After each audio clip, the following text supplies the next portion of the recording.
Good evening, everybody.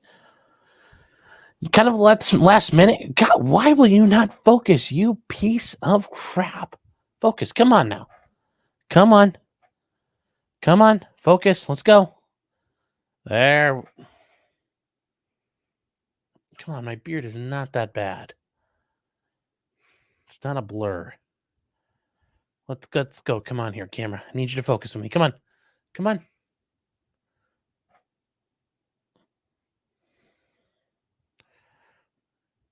I mean, look at this thing. It's just like all. Come on. I know you can do it. You're killing me, Smalls. Whatever. All right, we're just gonna go forward with it. All right. Hello, everybody. Hope everybody's having a nice night so far. Yeah, a lot's occurred. So I thought it was only appropriate we look at everything tonight. I just thought this would be a great, well, why not, really, at this point? So I hope everybody had a great day.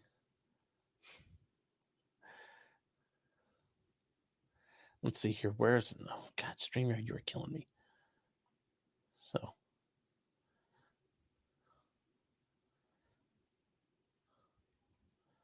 Why is this not catching up here? Yes, Sean is muted only when only the feds can hear. Shh. Oh. Florence Dono saying the fucking retirement beard. My volume is way too loud. I don't know. I didn't do anything to my volume. I still, come on, focus on me. Like, seriously, here's a pen. Can you focus on that? I don't want this thing won't focus, save its damn life. Ridiculous. There's no. Are you? How am I muted?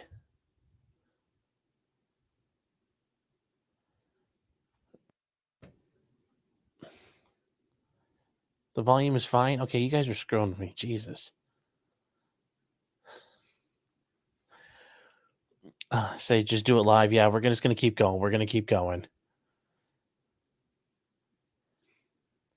Dancing shadow from Vanward. Oh, you don't get all the windmills out there.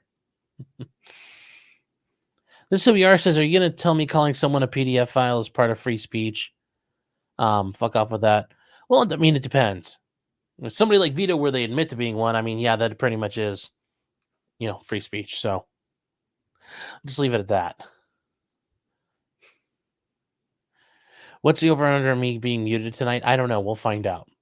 But the first thing we need to find out, actually, though, the most important thing of all, who was first?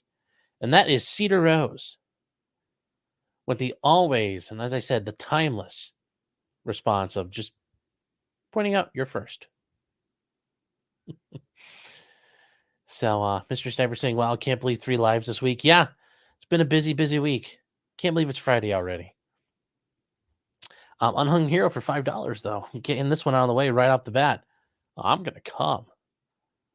Don't come. And Porcelain Thunder, yes, you can identify as being first. You can. It's all about how you feel. So if you feel like you're first, congratulations. You can be first. My volume's too low. I didn't do anything to it. Where is Sweetheart says Randaz has a custom font? Yes, he does. Hey, there's nothing wrong with having a custom font. If you could come up with, the next Helvetica, that'd be pretty dope. I know some people out there like super font people, so. All right. So anyway, you guys, just going to give people a couple more minutes. If you guys are new and you haven't been here before, my name is Sean, also known as Potentially Criminal. I am a defense attorney, primarily do defense work out of Cleveland, Ohio. And I talk about things that are going on. And there'll be some, tonight, not necessarily criminal stuff as much as some big issues that were released. One of them was the Fifth Circuit in the Missouri v. Biden injunction case. Well, it survived, kind of. And by kind of, I mean like only one part of it survived. But it's still impressive to see where it is and where this is going to go. And then the big thing, and I know Tim Pool, we're always on the verge of civil war. Tim Pool covered this for a minute, and I saw it.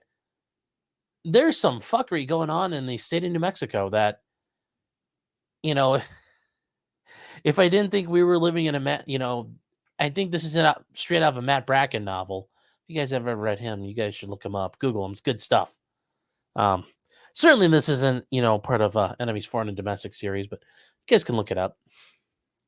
But there is a lot out there. Suiyar says, I follow Sean and Andrea Burkhardt only. Andrea's a very good follow, especially since she basically she's like Brian Koberger's neighbor, and she's out there all the time, following along on it. I know she's not really his neighbor. They probably like, used to hang out though. I'm just kidding, Andrea. But no, she's out there a lot covering that trial. And yeah, she's very good attorney, very good experience. I always appreciate being on with her, but I also, she's got a lot of great insights. So let's see here. Where are trying to catch up? You guys are like really far ahead. Why am I speaking German? Don't know too much of that.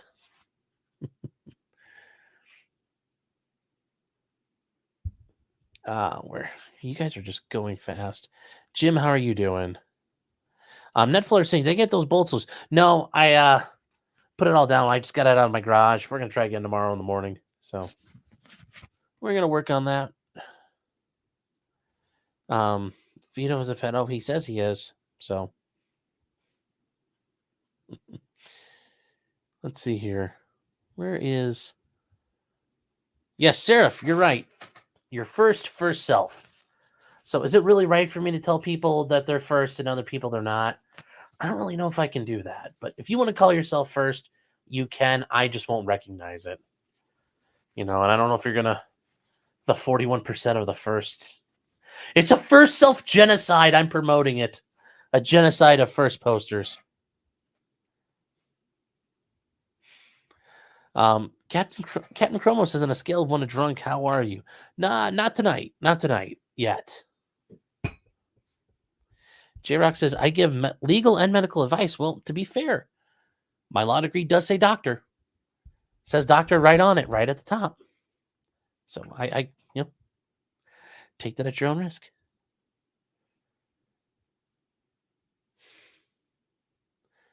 Let's see where you guys, I know I didn't get a chance to get the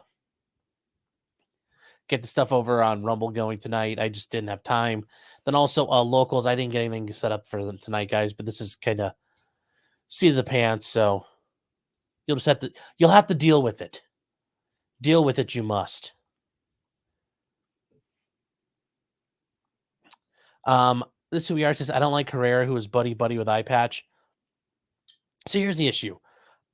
I don't like the fact he went there to, certainly he used that for his own benefit. Do I think him and Eye Patch are BFFs? Probably not, but it gives me a little pause. Like, why'd you have to hang out with that power broker? I mean, I get it. You're in Tejas, but you don't need him. And let that other dude get the support from, let the other dude get the support and run with it. But, Zero Bucks saying, can I write you prescriptions? So I'm going to write myself scripts. I'm not going to, that medicine pad is for me, bro. And then, Kyle Davis for $5. Thank you for the super chat. I appreciate it. Saying, what's up, Sean? Hope you had a great Friday. Yeah, I did. Wasn't too bad. Had a couple of things, just kind of taking care of some issues for some clients I have who are currently in jail, but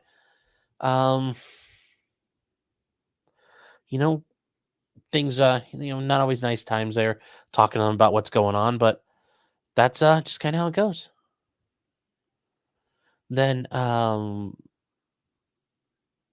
yeah, Jacob Castro saying yeah, he's BFF with Black Rifle Coffee Company too. Yeah, that whole thing is a mess. Yeah.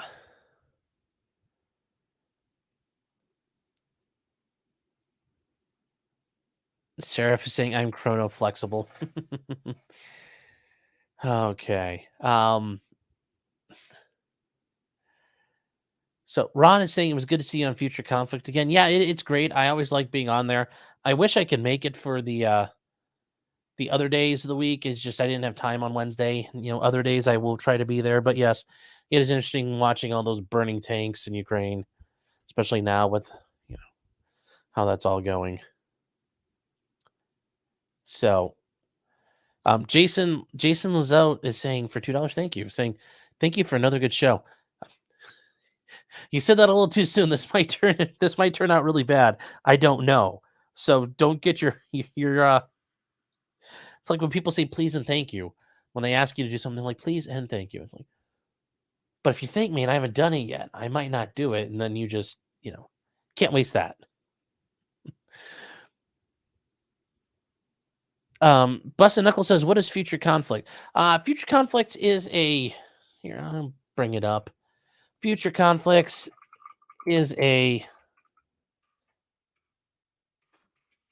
channel here on YouTube run by a couple guys, mainly run by a guy named Scott, and a couple other people that are, it kind of covers different topics. Generally kind of what's going on in the world here. And let me show you. Um, it started out as a lot of these guys are writers. It has different people what they do in life. There are people there who do finance and international, trading and business work. There are some people there, prior military experience, current military.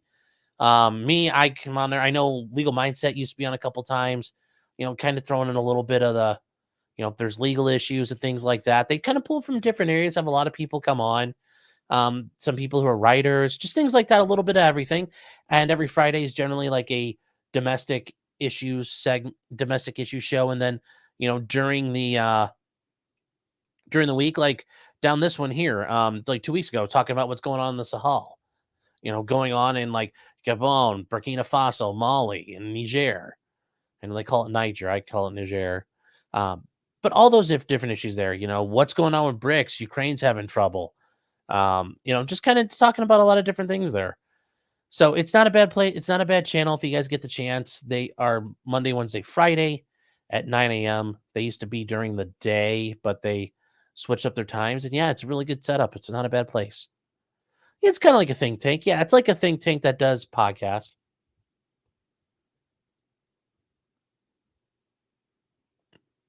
Uh, Sean is French. Well, yeah, my people were French. My grandfather did we did our genealogy, and there were, I don't know if they were Martins or whoever they were, but they were in the Loire River Valley in France, way up in Brittany. Although technically the Loire River is like the borderline of Brittany, so I don't know if they count as that or not, but whatever, close enough. J Rock says Sean calls it the N word. Yes. Uh,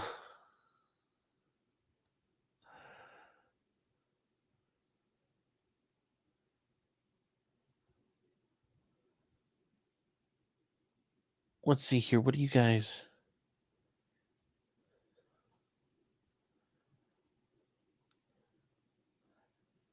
AJ saying Niger should be fun to watch how it plays out. Yeah, it's gonna get really weird. I when you're starting to see some of the African nations saying like, "Oh, we're gonna go up there and sort it out," like Senegal. Like, really, is this really gonna turn out the way you guys think? And then you've got the Wagner guys running around and the Russians involved out there. It's gonna get fun. And then you've got like Al Qaeda running around and Boko Haram. Well, not Boko Haram. They're part of the what do they call that? Like the ISWAP. Yeah, the ISIS in the West African areas. Yeah, they're going to be like a third party just watching all the fighting go on and then jump in at some point. It's going to be very, very interesting. Samuel Williams, the founding father, says, I call it the other N word. Yes, but don't do that. Not now. AJ saying the 3-letter words will proxy it up. Sure, they will. Zero Fox country of color. Yes. Yes. JC Adult says, what do you mean by my people? My people. Many moons ago, as my other people would say. Uh, but yes, my people, my heritage goes back to La France. Alfarius Omegan. Oh my god, I'm blah, blah, blah, blah, blah, blah today. Quick question. Watch you this morning. Any chance of being extradited if you move to Thailand and give up your U.S. citizenship for thought crimes? I mean, the government wants you, they'll come after you. I mean, they'll rendition you. That's not a problem. And then if you're not a US citizen, you renounce your citizenship, then you're really in trouble because they can black site you. Also, if you do that, then you're given citizenship. Like getting citizenship in Thailand is not easy. And, they could, let's say they strip you your citizenship, then you're a man without a nation. So, yeah, these people doing that, like Tara Reid seeking asylum in Russia, it's like, I'm not sure that's a good idea. Not sure that's a good idea. You could do all that. Janet Morgan saying, so it's going to be like the Angolan Civil War. Kind of, except there's no commies getting shot. It'll just be like globalists and their lackeys getting shot.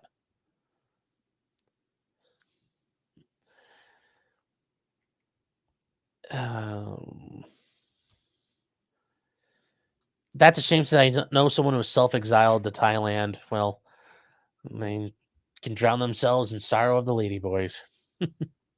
All right, guys, it's actually been over 15 minutes. Probably time we can get started. There's 150 people here. Let's get rolling. Let's see. Did I catch everybody? Yep. All right. So I guess we'll start off with the first thing. And if you guys don't remember, back a while ago, the state of Missouri filed an injunction against the Biden administration. Now, what was that injunction about? Well, it was about dealing with the involvement of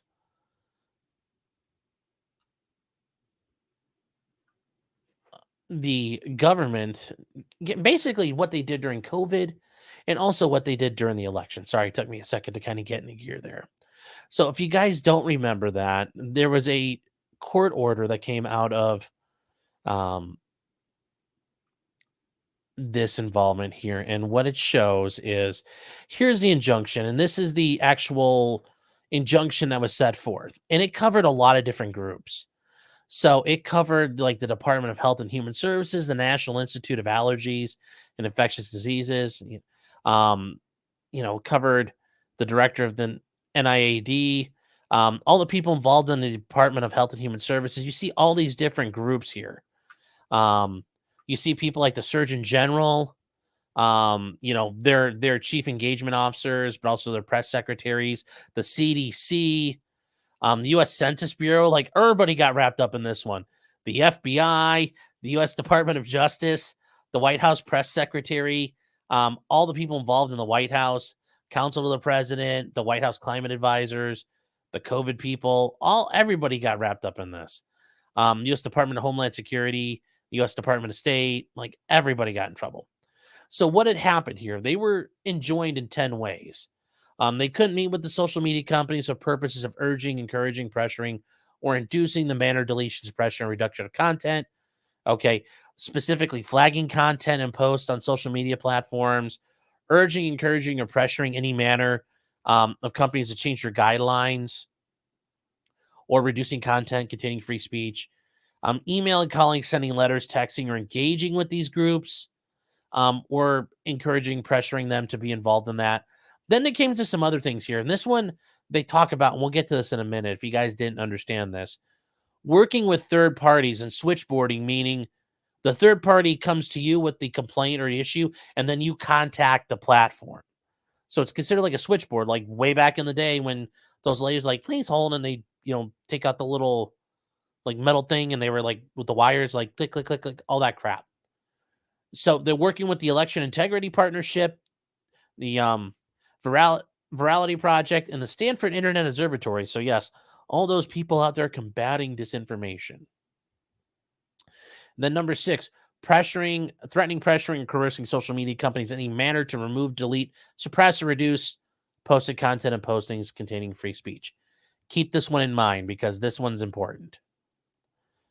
7, taking action to be involved in that would violate the First Amendment. Following up the social media companies to do this, requesting content reports. Okay. And then notifying social media companies to be on the lookout for things. So those were the things that were prohibited, those 10 things. Well, the Biden White House went ahead and said, well, I don't like this. So they went to the Fifth Circuit. And the Fifth Circuit is for the area. And this came out today. And we have the state of Missouri, but it's also, and you guys were wondering, well, why does it say the state of Louisiana? Well, here you go. Against Joe Biden, Vivek Murthy, the Surgeon General, Xavier Becerra, Health and Human Services, and Anthony Fauci with the droplets. And it's an appeal from the United States District Court for the Western District of Louisiana. Now, this is before 3 circuit court judges in per curiam, meaning this is them all together agreeing. And it's solely about the injunction. It's not about the entirety of the case yet. But they kind of signal, yeah, there was some fuckery going on here. So these first couple pages, they talk about kind of the history of everything. Now, this part here, I think, is very important. It talks about who these plaintiffs are. Now, why do we need to know who these plaintiffs are?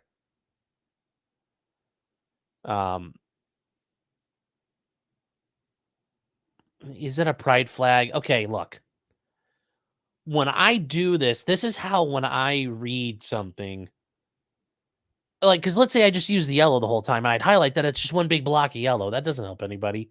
It's like when I have books, like especially as in law school, I would use, I use these like when I'm reading Discovery or things like that.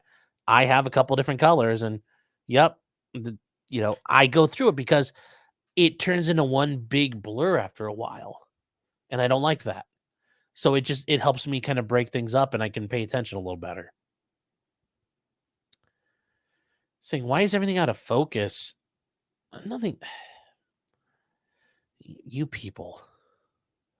Absolutely ridiculous.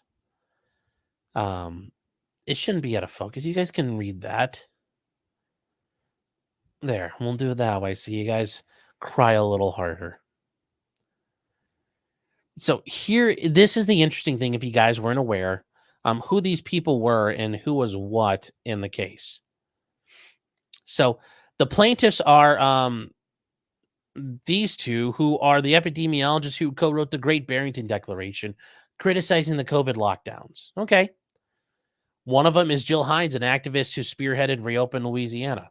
That's why you see why it was filed down in Louisiana. A psychiatrist opposed lockdowns and the vaccine mandates. Jim Hoff, the owner of Gateway Pundit, which really took a beating in all of this. And then Missouri and Louisiana, who assert their own interest based on their citizens. So that is how we got to those guys, and that's how they're involved here. Now, this is where they get to the list of the defendants. And once again, it's the president, his press secretary, the surgeon general, Health and Human Services, like everybody, even the FBI, the cybersecurity people, the social media director of the FDA, everyone, the Department of the Treasury, the Department of Commerce, the Election Assistance Commission, like everybody's involved in this. Okay. Everybody. When I say everyone, I mean, like, it's pretty clear everyone. I mean, really, it is everyone. Everyone! I mean, everyone. The Department of White House cocaine placement. Yes. Yes, them too. So, but we get to, and guys, remember, I'm not Kurt, so I don't do it probably to the level he would probably do it justice. But they point out they get through things here, and they said, but the White House did not only flag content. Later, they started monitoring the platform's moderation activities. For one example, one White House official demanded more details at least 12 times, asking what they were doing. What interventions were you taking and how much was being demoted and what misinformation was not being downgraded. You see this, and this is just how this was occurring. One time they emailed the platform and said, why is this still up? Why aren't you fixing this? Why aren't you helping? Um, they talk about, oh, you shouldn't remove stuff, but slowing it down seems reasonable. One of the platforms made an employee available on a regular basis to the White House, and then gave them access to a special portal where their requests were prioritized automatically. If there was confusion, they would call up to clear up misunderstandings. And they point out at times their responses bordered on capitulation. Um, this right here. He will continue to do it to the best of his abilities, and he will expect the official to hold him accountable. That sounds like some Soviet Union level nonsense.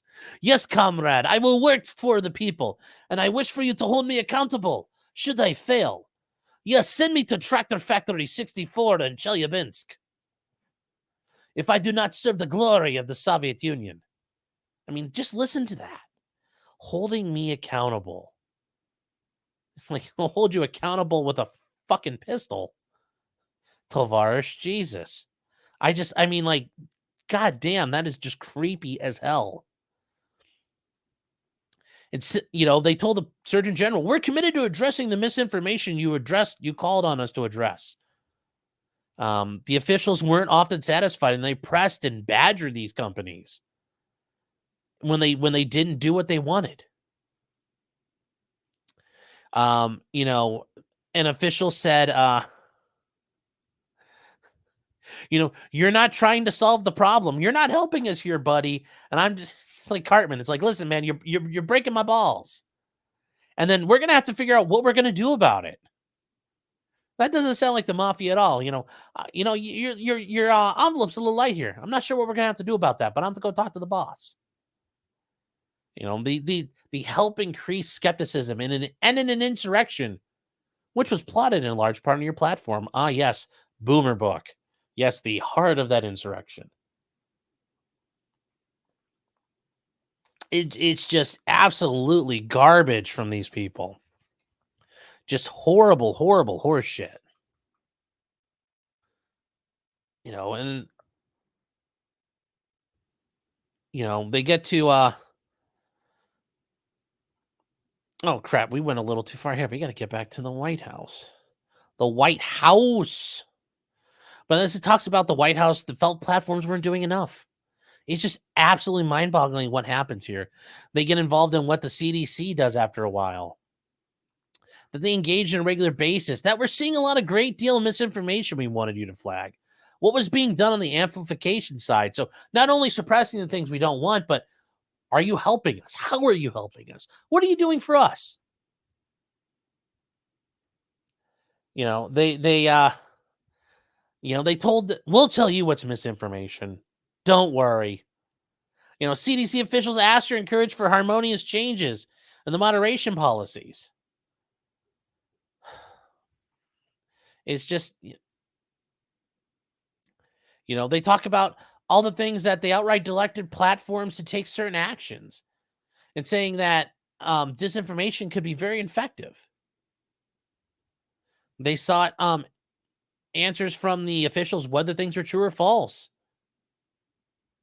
And one platform said there are several claims we will be able to remove as soon as the CDC tells us what's true and not true. Got to listen to the government. They won't lead you astray. And then we get to the FBI, which the Twitter files, I think, really show this doesn't do it justice here. Having FBI, Twitter getting granted security clearances to its people to work with the FBI. But yes, involved in the 2020 and 2022 elections. For example, right before the 2022 election, the FBI said that there would be a hack and dump operation from state-sponsored actors in the Russian troll farms. Ooh. Fucking cocksuckers. Yes, they had regular moderation meetings.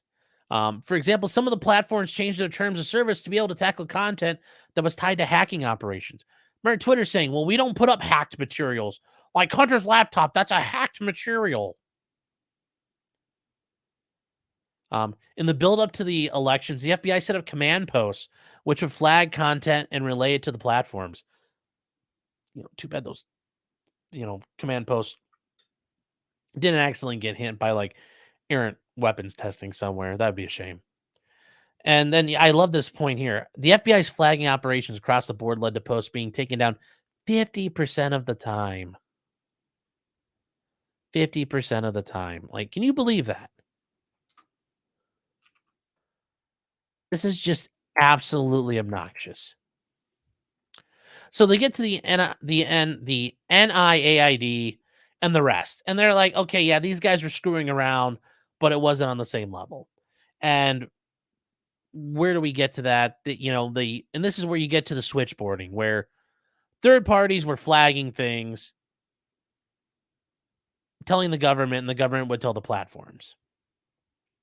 And this is the CSIA, and they would do that with the Center for Internet Security and Election Integrity Project, two private organizations which were helping with misinformation. And then we get to the heart of it all. What really happened? These individuals had past injuries, and while they had their things returned, these guys had their Great Barrington Declaration deboosted in Google and removed from Facebook and Reddit. And when they talked to Ron DeSantis, it was gone off YouTube. Big tech attacked these people at the behest of the government. And the government claims, they're not saying, hey, look, we did all that. But they're saying that, oh, we're not going to do it again. And because we're not going to do it again, you don't get an injunction. And the court's like, yeah, I'm not sure we trust you on that. Because it's very clear. And they point out, like, hey, Twitter's even stopped doing, because look, Daddy Elon runs it. But they also point out it's not just COVID. It was the election fraud issues and the Hunter Biden laptop as great examples of not only, but including those. Some might even say what's going on in Ukraine might be considered censored and manipulated by the government. They also point out, hey, look, they got their accounts back, so it's all good now. But the court points out that you helped get these people silenced. They face that again. So they survive the standing issues, and we get to the heart of what actually happened here. And what actually happened? Well, we get to it, and we get to what the White House did, and we have to start there. So they turn to the case at hand.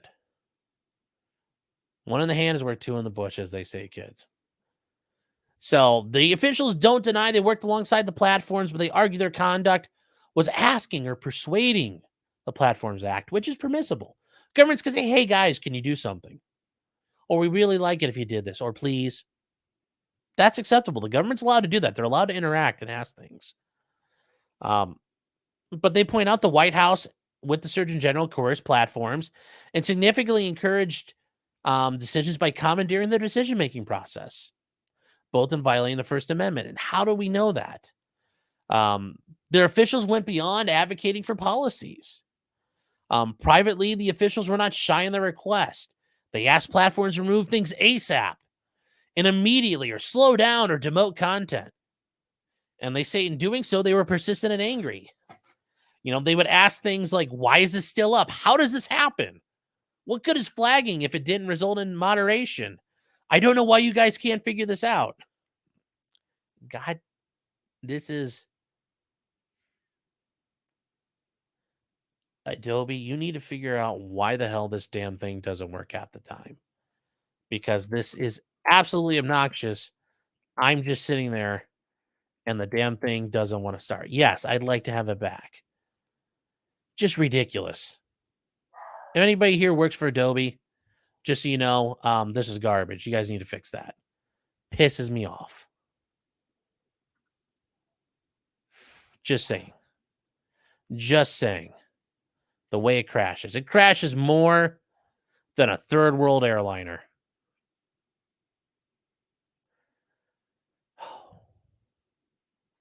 Well, with that done, let's get back to it.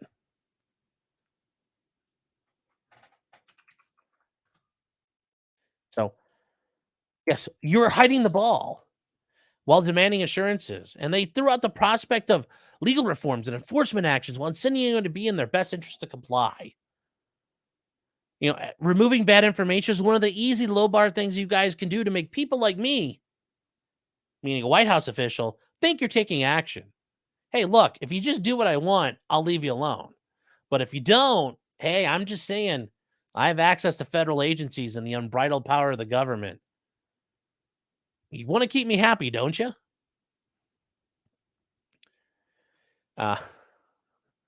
They keep talking though. And when they point out this statement here is a great example of it, this in red. Because when officials' demands were not met, they received promises and allusions to regime change, enforcement actions, and other threats. Like, I'm just saying. They demanded assurances, and they were foreboding, inflammatory, and hypercritical. In public, they said that the platforms were responsible in letting misinformation poison America. They were literally killing people. Word choice and tone applied here reveals something more than a request. Not a surprise. An interaction will tend to be more threatening if a government official refuses to take no for an answer and keeps pestering them. Their correspondence were persistent and urgent. And at one point, they asked 12 times for detailed information on Facebook's moderation practices. Now, they do point out that even if the government backs down, it still may be a credible threat, even if they fold their tent and leave and knock it off. When officials asked for content removed, the platforms took it down. After public critiques, when the White House attacked these platforms in the press, they would send emails saying, look, President Biden, look, we are committed to addressing this information. We're good people. We're on your side, bro. Please don't get mad at us. Yours like to say, like John Coffey, like, please, massa, don't get mad at me. We's on your side.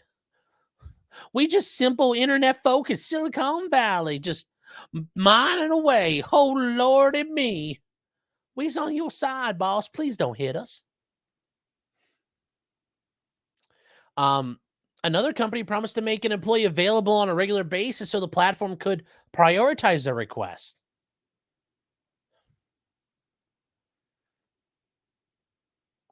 So they talk about this. And yes, these generalized nondescript means to punish it may be sufficient. And why do we bring that up? Because this is the full unbridled power of the executive branch. And as we've seen throughout the past 30 years, presidents act more and more and more on their own and do more and more things. The executive branch has grown greatly in power and scope since World War II, really. They point out like these can inflict some form of punishment. And they talk about what kind of adverse consequences will follow. But beyond the threats, there's always an unspoken or else. And I think this is great. After all, it's the executive of the nation. The president wields awesome power. And the officials are not shy to allude to that understanding native to every American. I mean, we all know the president has unbridled power. Massive power. Massive, massive, massive power. And they say, yes, the White House, they completely fucked this up. They talk about the encouragement here. The encouragement is not as big a deal. I mean, they literally coerced the shit out of these people and threatened them. So in some, we find the White House, in conjunction with the Surgeon General, encourage the platforms and coerce them. As a result, their actions are state actions. Now we get to the FBI. The FBI coerced platforms too. Imagine that. But they went beyond that. They urged platforms to take down content. So it wasn't just like the Surgeon General saying, hey, look at this. Can you do something? They actually were involved. And, they point out that, yes, all content requests are inherently coercive because it's a policeman doing it. A guy with a gun, a guy who could throw you in jail, a guy who can kill you. And let's be real, the FBI, they have demonstrated a tendency to kill people routinely. Before we get too far, we should probably catch up on chat real quick.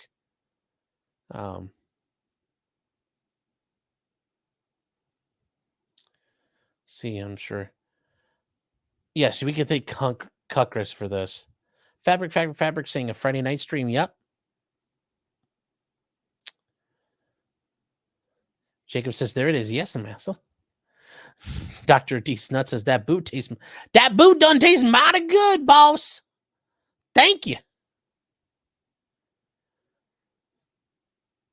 Charlie says, it says I have 39,000 likes. That's awesome. If I really do. I'm kind of curious. Does it say that? Kind of make my day. Oh. Yeah. Oh, you. So, Cal Davis says the fucking glowies ruin everything nice. Yes, they do. The feds were behind my crash are getting too close.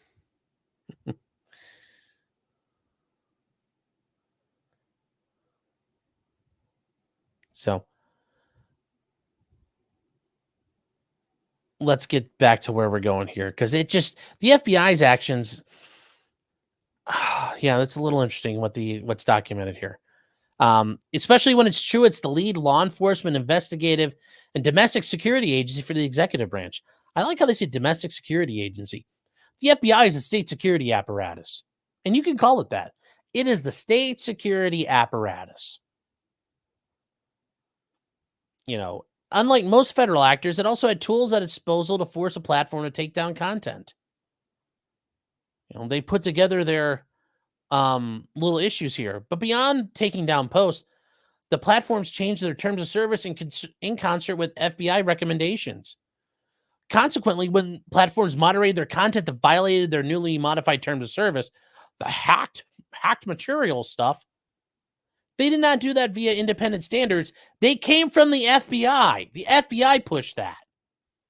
So the FBI that knew, like, for example, Hunter Biden's laptop was legitimate. They said, nope, that's a hacked material. You guys shouldn't let that out there. Again,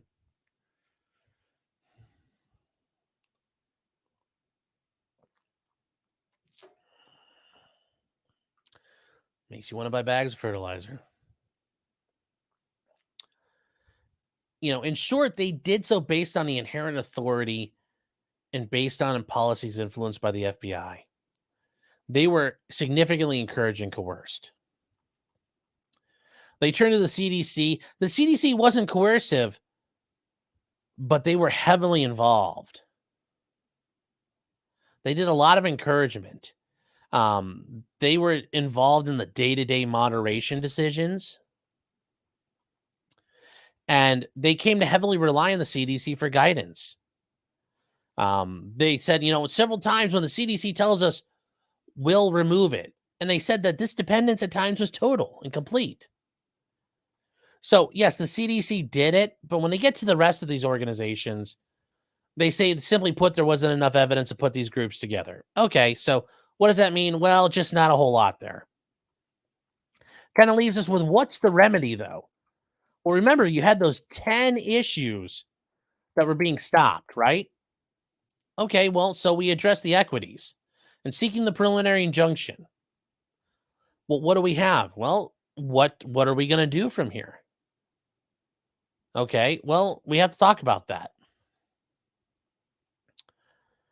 So they talk about here that the district court did a quasi-standing analysis and found that there was substantial risk. Okay. And that the government was willing to suppress free speech on a myriad of issues. True. The district court was right to be skeptical of the claims that they had stopped all challenge conduct. Yep. The correct standard is whether future injury is likely. Indeed, the record shows, and counsel confirmed that oral argument, that the officials' challenge conduct has not stopped. Yes, the government is still involved in trying to jerk around big tech. Now they get to the issue about what's allowed and what's not by the government. The government's not permitted to use government speech to silence or muffle disfavored viewpoints. They do have an interest in engaging with social media on issues of misinformation and election interference, but they're not permitted to advance those interests if it engages in viewpoint suppression. Injunctions protecting the First Amendment are always in the public interest. So they address these concerns by modifying the scope of the injunction, and we'll get to that. The language of the injunction itself. Okay, well, there's an issue here.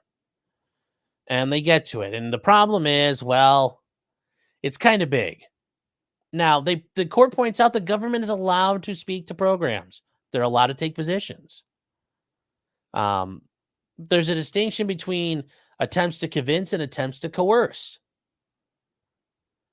And simply following up with a social media company about something they brought up isn't an issue. That's okay, apparently. And the plaintiffs have not carried their burden to show that these must be enjoined. They claim that some of these provisions are vague,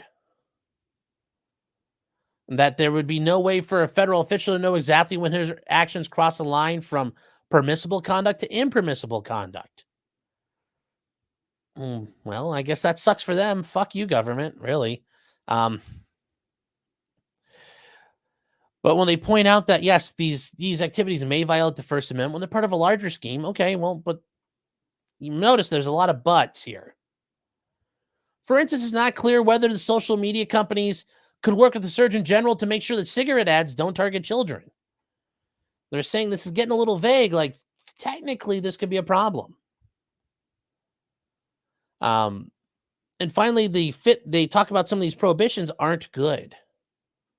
They talk about the fifth one, which prohibits them from collaborating or switchboarding with groups, may implicate private third-party actors that are not parties to this, who may have their own First Amendment protection. They're allowed to dress the government. So now you've got to worry about the third parties, and that's an issue. Can you enjoin third parties in an injunction? Generally, you can't, because they have the right to be heard. If you want to be covered by an injunction, you have to have the right to oppose it. So there's some issues about the scope of the injunction being too broad. And orders that forbid speech activities are examples of prior restraints. Yeah. So you could see these groups come in and say, the Stanford Internet Observatory saying, this is a prior restraint against us.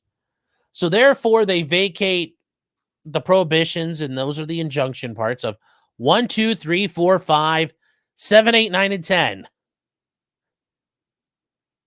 For those of you at home,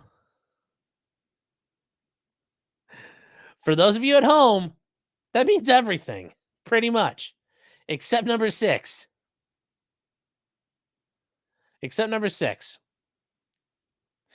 So, yeah, bit of a the way I wrote this. It survives, kind of. Well, survives just a little bit. So provision 6, which leaves them, they're not allowed to threaten, pressure, or coerce anything that could containing free speech. They point out, though, this language must be further tailored to exclusively target illegal conduct and provide officials with additional guidance on what behavior is prohibited. So instead of sending this back to the district court, they modify the provision themselves. So what do? Well, they write it out on their own. So they write it out here. The defendants and their employees and agents shall take no actions, formal or informal, directly or indirectly, to coerce or significantly encourage social media companies to remove, delete, suppress, or reduce, including through altering their algorithms, posted social media content containing protected free speech.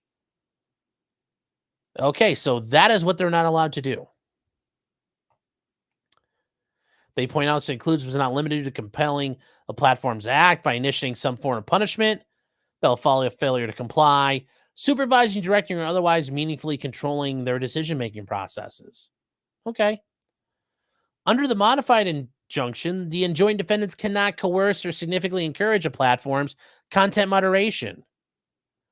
They can't threats of adverse consequences, even if they're not verbalized and never materialize. So long as a reasonable person would construe a government's message alluding to some form of punishment. Okay. They also can't supervise content moderation or involve themselves in the decision-making process. This is actually a big part here. I think this is actually pretty huge. I think this is pretty gnarly. I think this actually is very helpful. This bad boy right here. This one right here, I think is pretty big. They're saying you can't be involved, which I think takes a lot of all this stuff here that's up there. Okay, fine. You can't be involved. That takes care of a lot of the problems. You know, as they point out, social media content moderation must be theirs and theirs alone.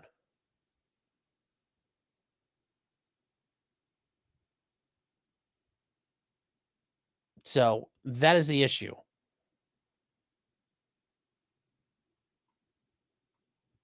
And I think it helps. I think this is actually a very good thing.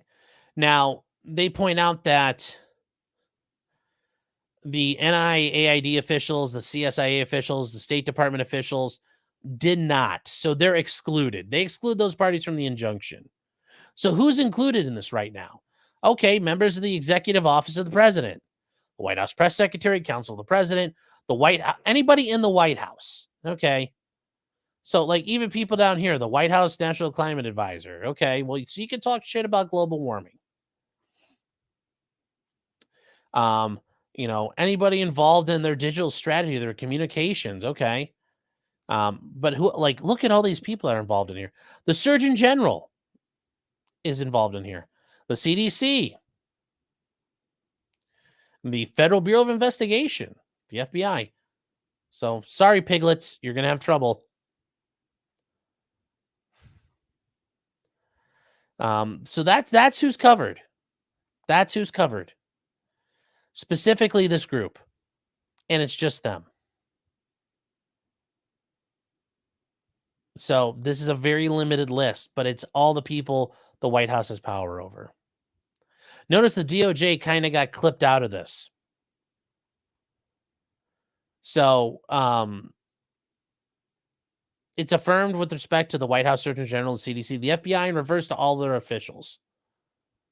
So the appellants are, if you guys did not see, get it, not see, given what we're talking about here, the defendants are the appellants. Okay. So they brought this up. So what does this mean right now? All right. So the appellant's motion for a stay pending appeal is denied as moot. The appellant's request to extend the administrative stay for 10 days following the date pending an application to the Supreme Court is granted and the matter is stayed. So they're allowed to go ask the Supreme Court to rule. We'll see what happens. We'll see what happens.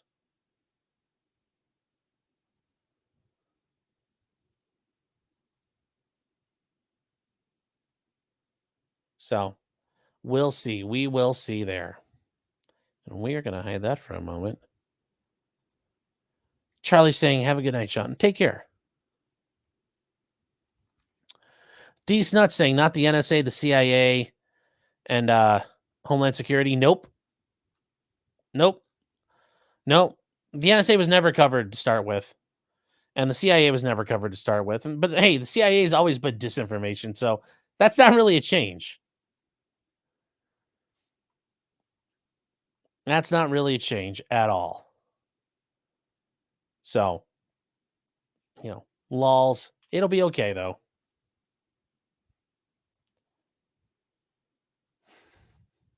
Why will this thing not focus on me, you son of a bitch? Come on. Why is this not focusing? Sorry, guys. You're going to get like the potato stream tonight. Yeah, it's whatever. Whatever. Yes, the White House chef included. I don't know. I don't know. So, Jara saying over on Twitch, hey, bro, hello. Glad somebody's out there on Twitch watching. Jara saying, man, hello. Yep, hey, I see ya. Salty says, punch it, don't be a pussy.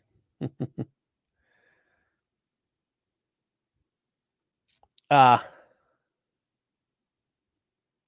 Jacob says, notice the DOJ has been clipped out. He's saying, I'd rather they just be clipped. And I don't mean the nice modern way. No disagreement there. No disagreement. So let's move on to the next thing that's out there. And this is what's going on in New Mexico, or Nuevo Mexico, as they might call it, depending on where you're from. You guys get how I did that? A little Spanish lingo in there, to quote the Great Rush. So the state of New Mexico, full of great cities like the city of Albuquerque and Santa Fe. Most of us didn't really know anything about New Mexico until Breaking Bad came about. Well, things in Albuquerque are not exactly nice. It's well, they've got a lot of problems, apparently. It's apparently a bit of a rough town. Well, what happened? Well, the governor of New Mexico is a communist. And once again, as I quoted earlier, this is very much kind of like playing out the way Matthew Bracken wrote about it in the Reconquista part of the series, and with the militias running around. We're not there yet, but we're getting close. So what did the governor do? Well, the governor did some really hardcore communist shit. So what did the governor do? Well, there was an issue about gun violence. And using the sneakiness of what they do, they declared a public health emergency.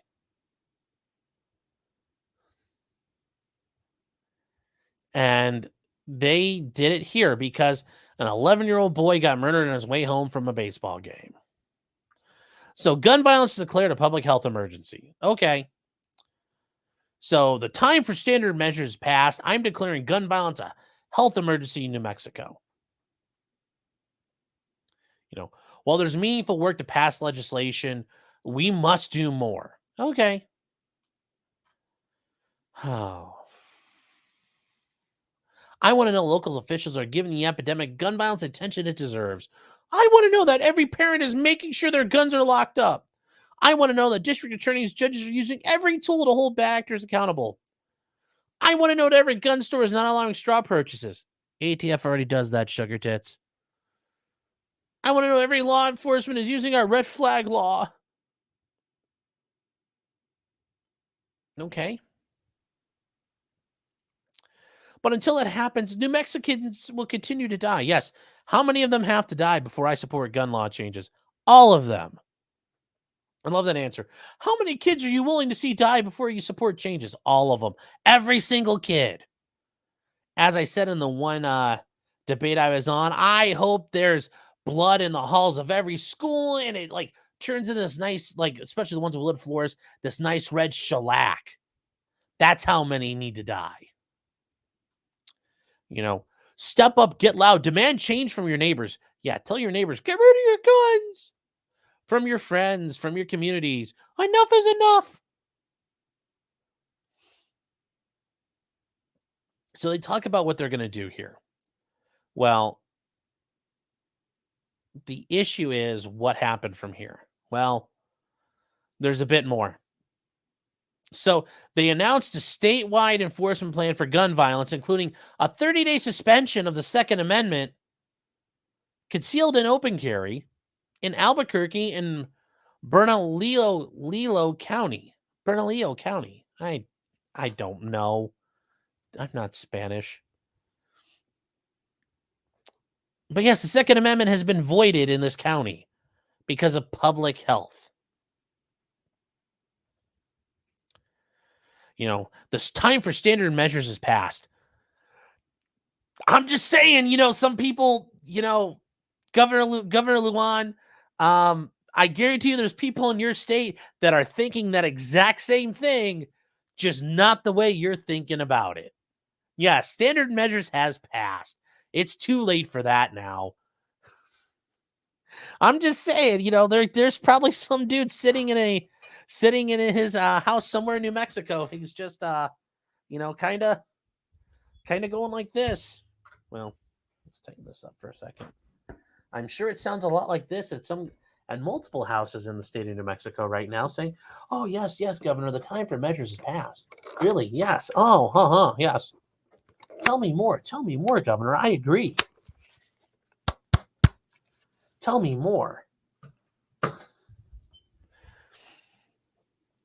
So, yes, it's prohibiting the carrying guns on public property. And we'll get to what the limiting issues are here, because we'll actually look at the whole thing that goes into effect.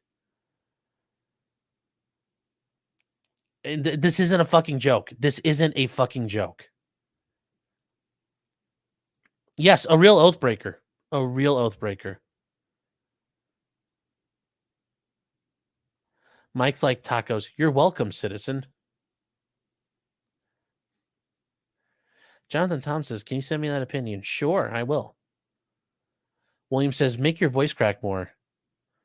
I'll try to. It's a little rough on my voice to do that, but yes. Oh. Ammo's currency says 6 separate tyrannus. Yes. Thus always to tyrants. Thus always to tyrants. Now, if you guys weren't sure where Bernalillo County is, we can do that for you, because I know not all of us are the most geographically astute out there.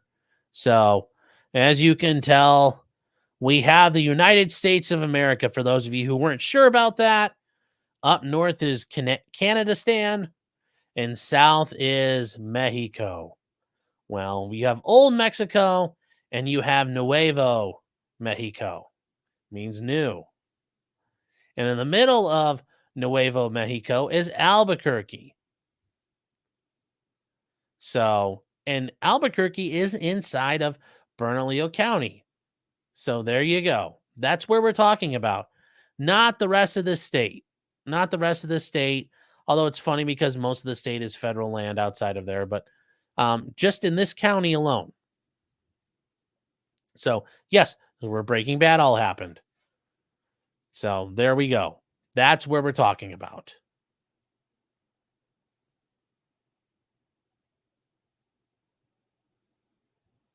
Corn says, "Why no Hawaii? I don't care."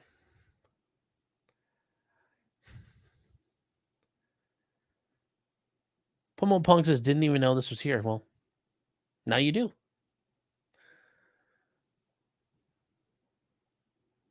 How big is the county? I don't know. Pretty big. Actually, I don't know. Okay.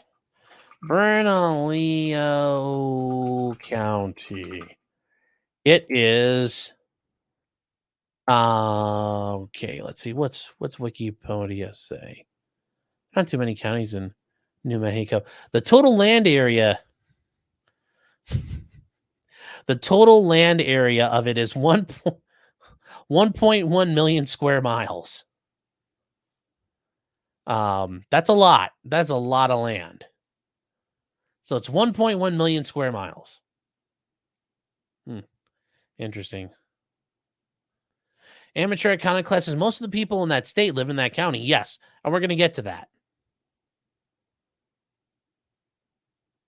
Pomo saying, "How many New Mexico residents are reinstalling Minecraft right now?" I don't know. Like I said, you're going to get a lot of them who are just sitting there, just, kind of like, they're probably just sitting there, taking little metal boxes and shoving in little pieces of copper and brass into those aluminum and plastic boxes, and, just going, just going through the motions. Just, yeah, Governor. No, Governor. I'm listening to you. No, Governor. Keep going, Governor. I'm listening. I'm 100% listening. I'm 100% listening to you, Governor. Yep, keep talking. No. I agree. No. Keep talking, Governor. Yep, uh-huh. Yep, public health. Yeah. This who we are says mostly desert. Yeah, pretty much. AW says, "Do they have enough F slurs there to try to enforce it?" Well, we're going to get to that. So, what is at issue here? Well, the governor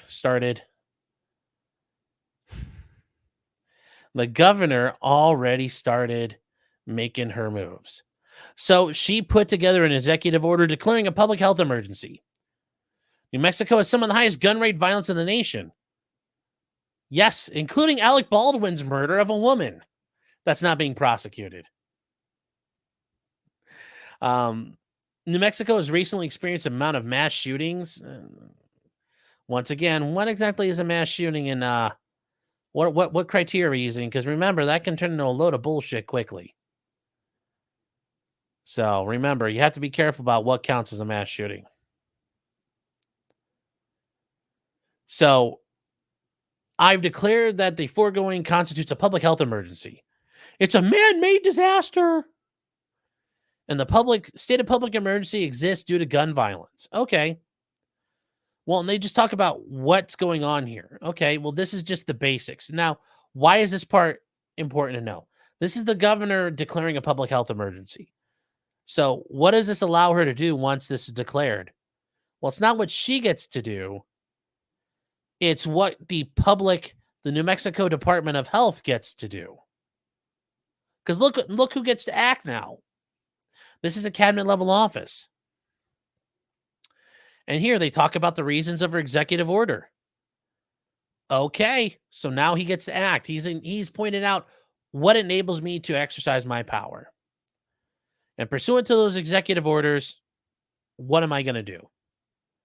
And he talks about the New Mexico Department of Health has been authorized through the New Mexico statutes to do things. And so what is he saying? Well, me, Patrick M. Allen, the Secretary of the New Mexico Department of Health, declares that gun violence and drug use constitute conditions of public health as defined and hereby direct no person other than a law enforcement officer or licensed security officer shall possess a firearm, either openly or concealed, within cities or counties averaging 1,000 or more violent crimes per 100,000 residents per year since 2021. That's only Bernalillo County. And as you guys pointed out, that's where everyone lives. And then I do think it's funny because, usually people on the left cry about using the FBI's uniform crime statistics, but apparently now this is okay. We're just not going to flip through all the pages of the uniform crime reporting statistics because that would be really racist. Apparently. Just saying.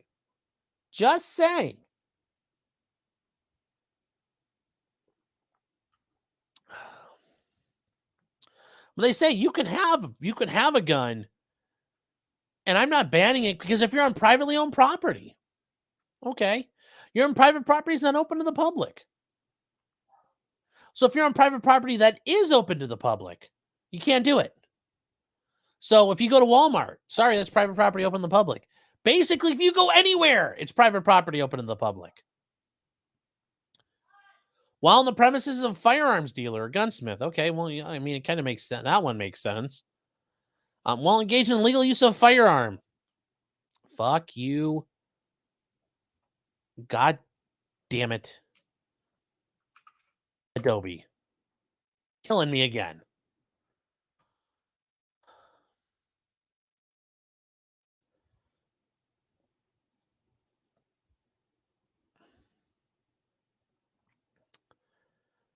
Oh, I don't know why it does that.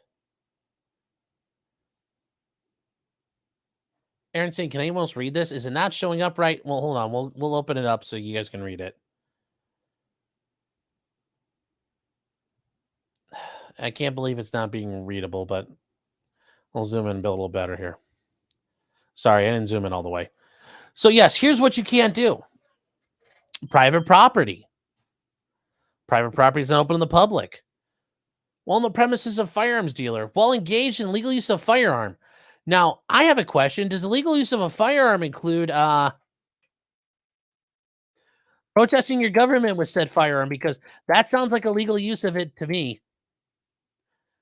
While traveling to or from a location listed above. So basically, they said the Second Amendment does not apply here in this county.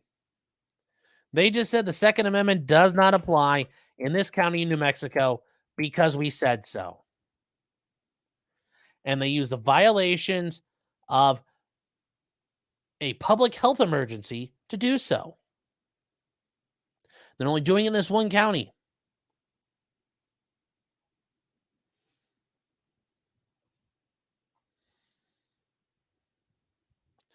Patty says everyone in New Mexico lives in effing Bernalillo County. Yes. Zero Fox, you ask a great question. Does a mask protect you from gun violence? I don't know. Maybe. Maybe. We can let some of the mask people try it out.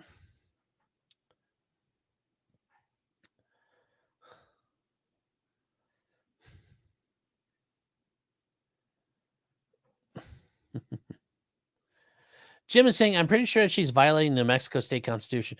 Oh, she probably is. And we'll get to her response to all this.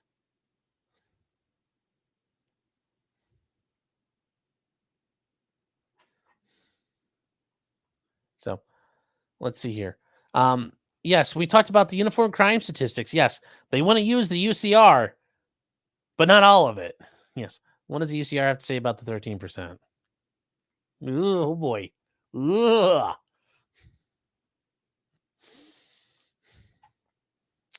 Yes, an amazing disgrace. You're right. What will they use to enforce this? Guns. Oh.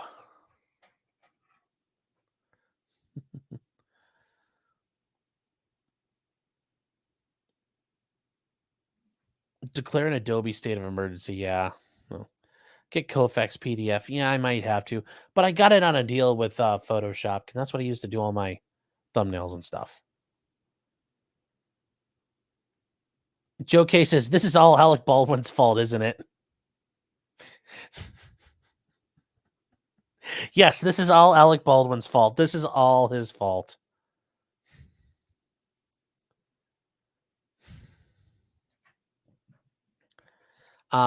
What circuit is this county in? I don't know that. I don't know. Sorry.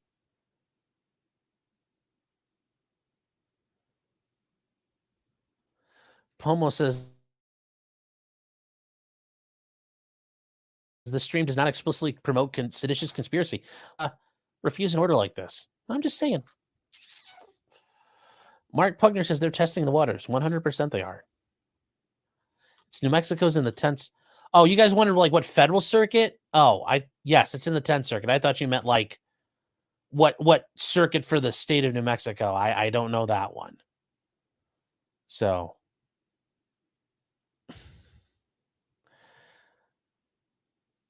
fabric being a new member. Thank you. I appreciate it. Love your very apropos and timely avatar there. But yes, let's just see how this keeps going though. So yes, so the New Mexico Regulation Department will conduct monthly inspections of licensed firearm dealers in the state to ensure compliance with all sales and storage laws. So they're going to do what the ATF does. Great. No person other than a law enforcement officer or licensed security officer shall possess a firearm on state property, public schools, and public parks. Well, I would assume that one the school thing was probably already an issue. But state property, any state property? Well, it sounds like that's their way of trying to prevent people from showing up to protest. Because what are people going to do showing up the state house? Probably bring some guns. Well, now it's a health emergency. You can't do that.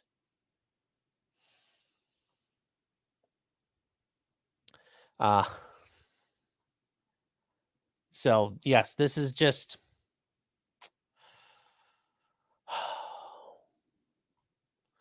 absolute horseshit.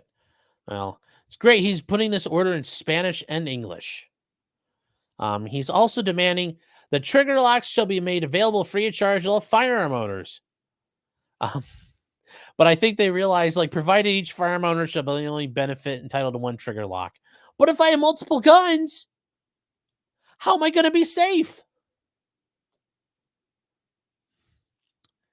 Now, anybody who willfully violates this order may be subject to civil penalties and administrative penalties available in law.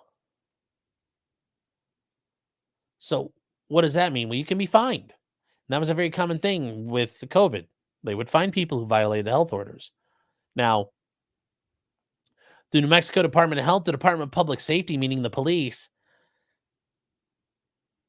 and the Department of Homeland Security, Emergency Management, and all other state departments and agencies are authorized to take all steps to ensure compliance, which means what can the Department of Public Safety do? Arrest you.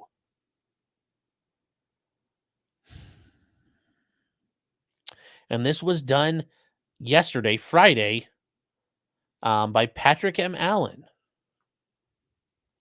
What a lovely guy.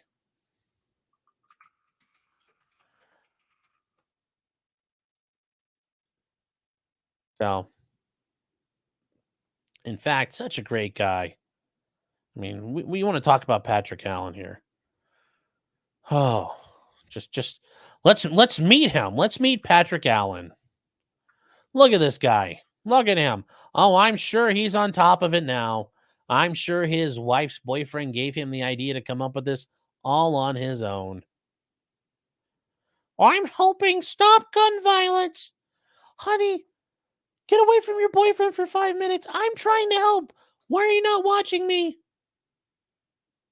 Well, apparently he doesn't want to be involved. So let's see his brilliance here. He has a degree in economics for Oregon State University. He's the health director. Okay, that's great. That's brilliant. Brilliant job. Brilliant job.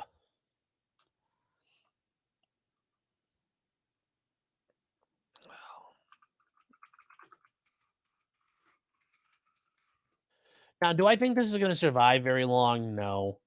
And the governor has already said like she welcomes all challenges. There. And yeah, so here's as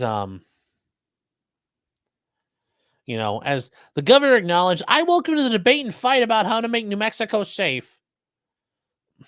Okay, well, you you might get a fight. I'm just saying you might get your fight, honey. I mean, I'm not advocating for it, but that fight may come to your motherfucking door. And this is Governor Lujan here, in all her glory. Honey, this might be coming for you. And it might roll up on you like a sandstorm. So I just, to quote the great Wu-Tang Clan, protect your neck. Interpret that as you may, but just always good advice.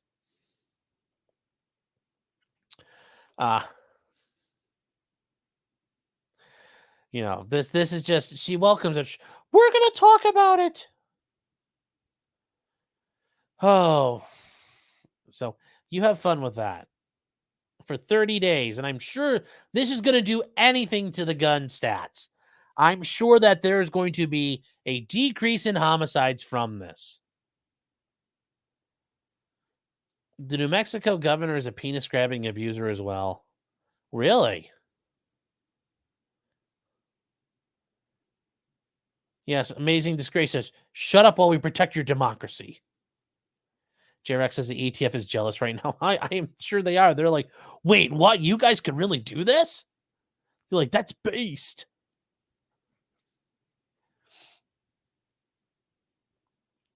Jacob says, welcome all challenges like a duel. Oh.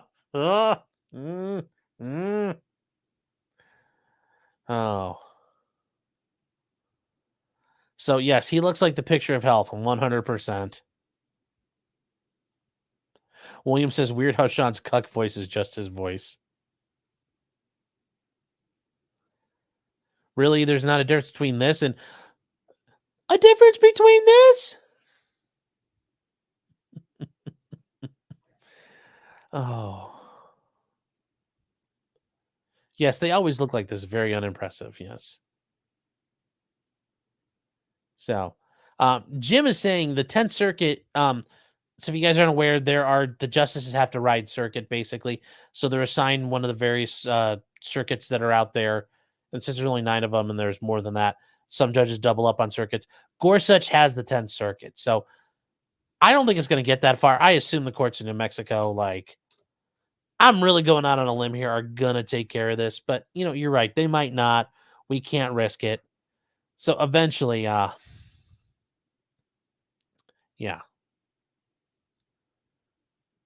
Brimstone says we must bring democracy and liberty to New Mexico. Yes. Yes, it needs to be.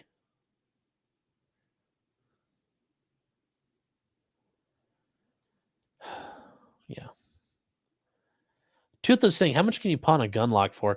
Not much. I mean, you give it to a kid and use it for his bike. That's about it. Brimstone saying, brother, brother, brother.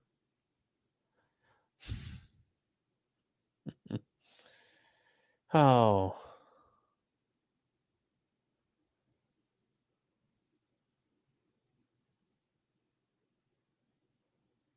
So, yes, make New Mexico safe like Chicago. Yes. You guys are saying some things on here I am not going to say. Holy shit. This is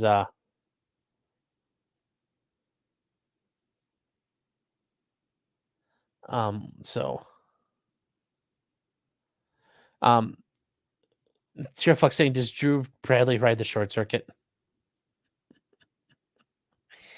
Yes. Drew Bradley saying, do you know the in-depth housing and banking stuff? As I have a statement that you are not going to want to hear, then you can dig into it. Tell me I'm lying. I kindly say,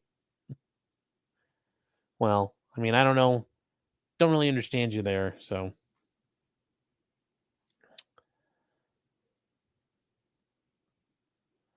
Captain Bipto says, I throw those locks away. Yeah, I do too. So,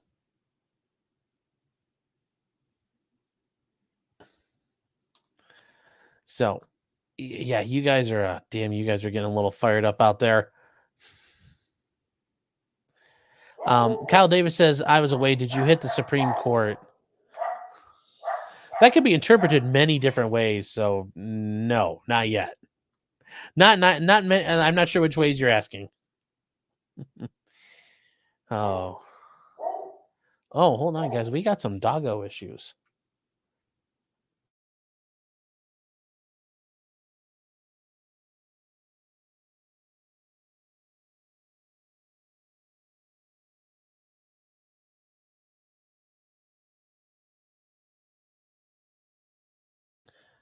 Sorry about that. Had to take care of that. William says, imagine not already having your mags loaded. Never going to make it. Very true. Very true. Samuel Williams, the founding father, for $9.99. Thank you for the super chat. I appreciate it. Saying, if I lived in New Mexico, I would protest with my SIG, AR, BB Pew. Oh, BB gun. It's pretty damn realistic just to mess with them. That would be a fun way to troll them. Oh, yeah, Kyle, I'm sorry. I saw that. I was getting to this now because I was just had a second here to catch up. How would I go about purchasing a 300 blackout pistol right now? Do they just come with no pistol bracing and a lot of deals with them going on right now? Yeah, I think they all come without a pistol brace on it, but I mean, really, it's all kind of been enjoined for now, so you can kind of get away with having one. But yeah, you should be able to find one pretty easy. I mean, like I said, if you really, your pistol brace, yeah, your pistol brace here, yep. Or like I did, I just went the SBR route. Nothing wrong with getting an extra stamp.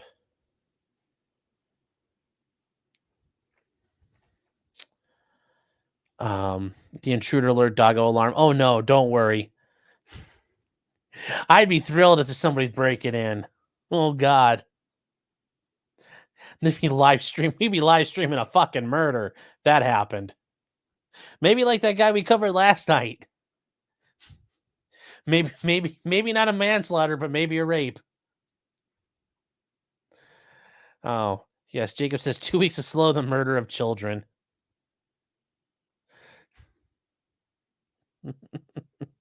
Yes. Seriously, why will you not fucking focus? Really? Like it makes me like behind me things are in focus and then like my face is like 360p. Oh. Yeah, sorry. Yeah, Kyle, I said that. My bad. I hope you Hope that answers your question. Yeah, it's not bad. There. Let me see here. Amazing says this is a prepper's wet dream. Yes. Poor Son Thunder says, "Honey, get out the carpet steamer again." Well, that's why I have wood. I have the laminate floors, so I don't have to worry about it.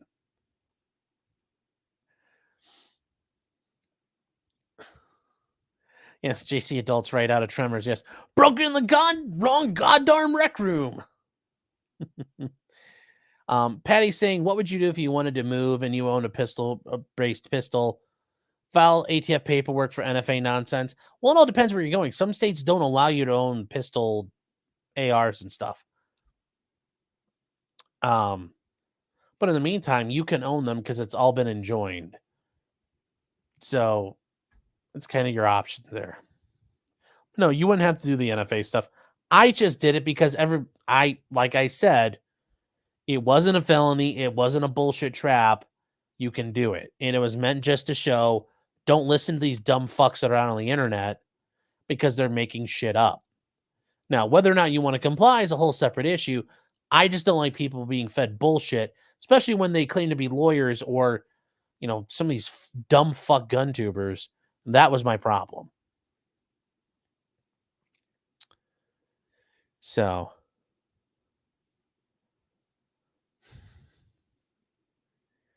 even the camera knows this is a clone, yeah.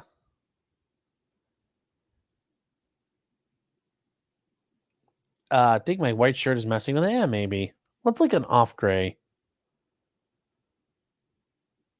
It might just be focusing on my shirt. Yeah, maybe. I'll have to figure that out tomorrow. Um,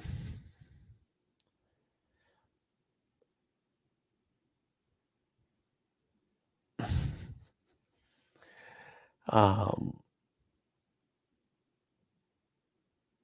like Bear White, braces are a trap. Yes. So, Zero Fucks, remember for 5 months. Thank you so much. I appreciate it. Says, and yes, if you are a member, you get a free super chat a month, basically. I'm starting a garden in the back of a Ryder truck. Yeah, then just like the van life and mobile garden life. Yep. And you can take your mobile garden around town. You can even show government officials how efficient your mobile garden is. Leave it parked out front, and you can show them a surprise. Let it bloom.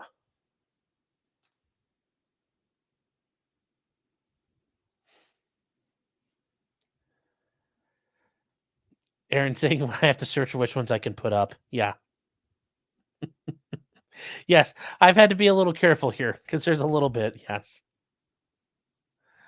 William says explosive growth. Yes. Yes, you could say rapid growth. And depending on what you have, at tens of thousands of feet a second growth. I mean, just blooming. It's like a big flower. Very colorful flower, full of reds and yellows.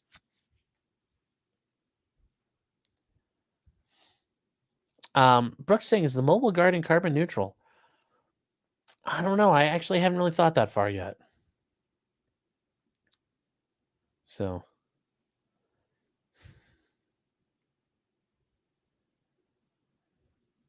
Jim is saying, what kind of liabilities is open up to anyone forcing this order since New Mexico removed qualified immunity in 2019? Well, it hasn't been removed at the federal level, so that's a problem. But also, I'm assuming New Mexico courts will, given how things are put in place, they're going to say, that's okay. This one was fine and not hurt the police.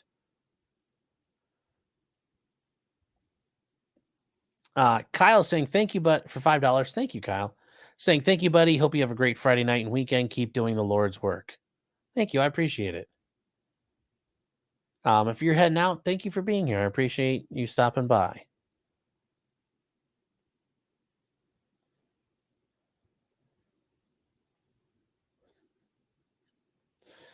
So, and Cheesy Tarian just gifted 10 memberships. Awesome. Thank you. Whoever Well, whoever gets one, I'm sure is going to be thrilled to have one. So thank you, Cheesy. I know they appreciate that. Diamonds and Henna says, "What's my favorite food?" Look at me. What's my favorite food? Food. That's my favorite food. I mean, that's really it. Food is my favorite food. Now, like, what's the thing I love? If you made it all the time, I would enjoy pretty much all the time. Is a steak and a potato, or a steak and like broccoli, just some nice vegetables to go along with it. A steak, and you can. That's the neat thing about steaks. You can have a real shitty steak, like the loser of the Kentucky Derby. You take it, and if you have an idea of what you're doing, you can sear it up, season it right, and it'll still be great. But you can take a bad steak and make it good. You take a average steak and make it phenomenal. So, yeah.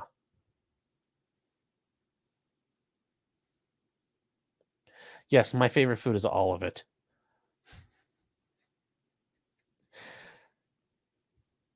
Mm.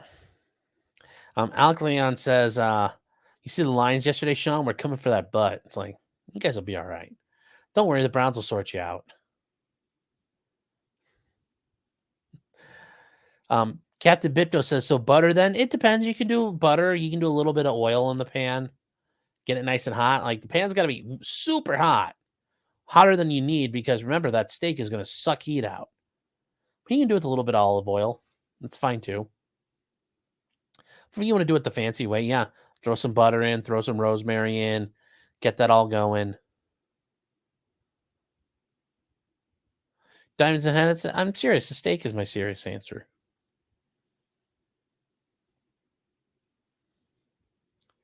Cheesy Cherry said, formerly known as mostly gluten. Ah, awesome.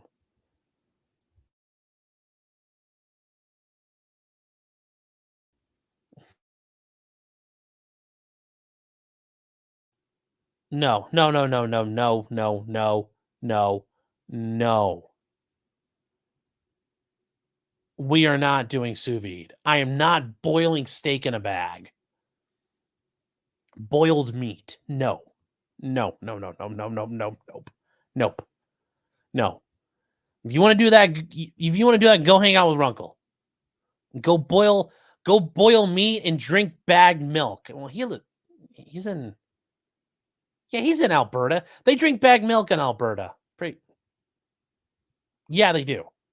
So go drink your bagged milk and eat your bagged boiled steak with Runkle. I'm not doing that.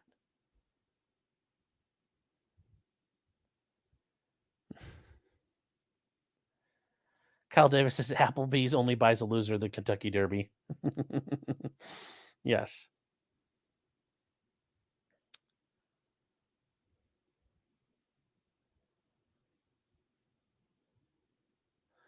Jacob says, do you snort butter like fair? No. It's going to use a cast iron pan.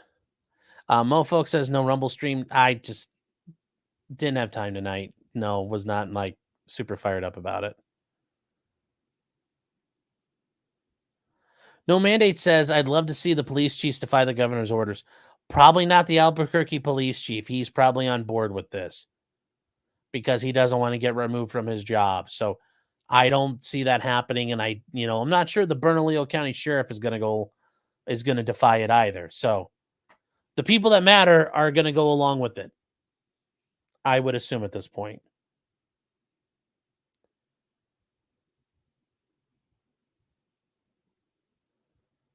Blasphemous sous vide? No, sous vide is awful.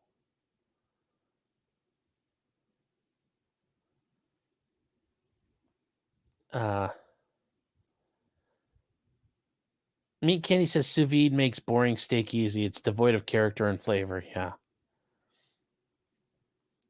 Cheeseitarian for $2 says, I do put cheese on everything. It's not bad putting cheese on stuff. And also, Cheeseitarian gifted another 10 memberships. Whoever got one, wow, a bunch of people got one. I'm sure they're going to be thrilled. So thank you. And I'm sure they're going to say thank you as well. Petty says Sean hates the French. I'm partially French. So no. I can with the best. William says seared to a crisp on the outside. That is true. That's the best part.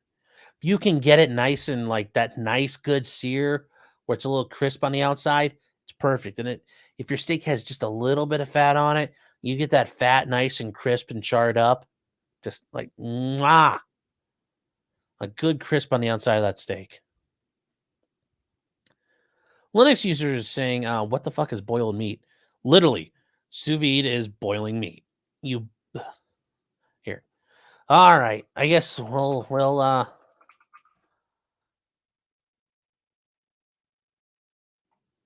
okay. So I hate to use Commupedia, but we're gonna use it because, well, we're gonna do a little bit of talk. We're not doing a cooking stream, but we'll talk about it. So sous vide is French for under vacuum, also known as low temperature long time cooking. Okay. Food is placed in a plastic pouch or a glass jar and cooked in a water bath for longer than usual cooking times, usually 1 to 7 hours and more than 3 days in some circumstances, at a precisely regulated temperature. So, yes, here is what sous vide is. Basically, you are boiling stuff. This, yes, 142 degrees is not boiling, but you're like pasteurizing food. So, like 130 degrees for red meat. Like, ugh. It's lower than cooking temperatures. It cooks the item evenly, ensuring that the item is properly cooked without overcooking the outside and to retain moisture. Like for a steak, you have to overcook the outside. You sear it to protect it. And why do you sear things? And this is the part I don't get. Like literally, you're searing it. Why? And why do I want to sear it? Because when you sear it, you're retaining the moisture, you're retaining the flavor. That's what a sear does. So I don't understand the point of it. Now, I will say there are times where I've had sous vide like salmon before. Actually, it's not bad. You can do like fish and stuff that way. Not a problem. Also keeps it from stinking up the joint. But sous vide like a steak or some red meat, I just don't get it. I've never done it with chicken. That would be interesting. I wonder, I mean, that's probably a great way to make sure your chicken stays very, very, very moist. Moist. Like moist. So maybe that's okay, but for red meat, no. Like I said, fish, yes. So that's sous vide. That's like saying medium rare is a steak. Blasphemy. Yeah, medium rare is not bad. A-Dub says embrace the Irish boiled tap meat. Okay, that's different. There's nothing wrong with the Irish boiling everything. Sometimes that's all you got to do. Chance Schofield said bag milk is Easter in Canada. No, bag milk in Canada. Which Viva Fry was up? He could tell us. Do they have bag milk in Canada? Today, drinking milk out of a bag is most popular in Quebec, Ontario, and the Maritimes.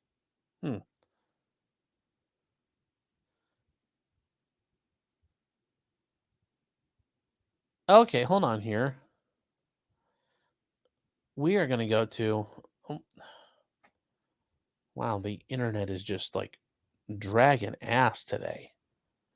Okay, so it's not widely sold in Western Canada, in Newfoundland and Labrador, or the territories.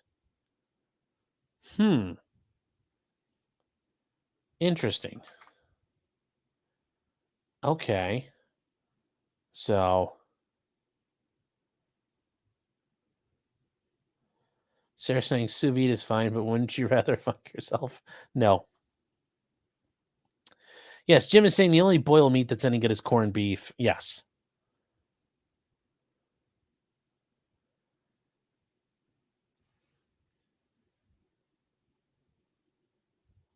What about a steak boiled in a bag of milk? I don't know, but I've seen also those things on like apparently TikTok. People like cooking a steak that's been bathed in like mayonnaise or peanut butter.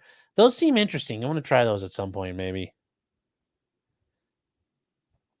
Kyle saying, have I seen Legal Vices how to cook a steak, salt, pepper, fire?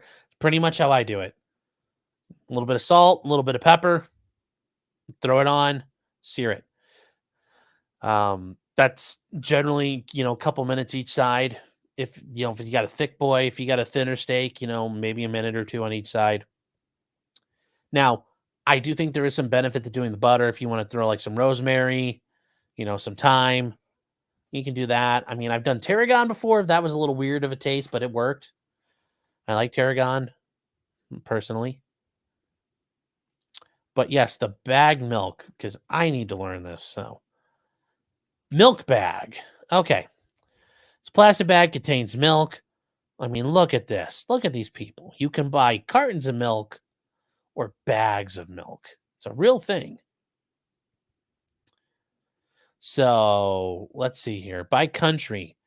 In Canada before the 1960s, okay, it was used. Okay. In 1967, DuPont introduced plastic bags. Okay. With Canada's conversion to the metric system in the 70s, bottle jugs and cartons had to be thrown out, redesigned, and manufactured in metric units. Well, the milk bags could be resized. Okay. Um, the consumer public preferred the plastic jugs for years, but largely accepted the bags in Ontario, Quebec, and the Maritimes in the 70s. Okay. Milk bags are sold in the Maritimes, but not widely sold in Canada, the territories. All right. Well, God, there's some weird places that like it. The Baltic Rim, that just sounds awful. The Baltic Rim. So, they do it too. They do it South America, Iran, and Israel, and continental European countries. Interesting. Interesting. Boiled sausages would be quite good with gravy. Sure.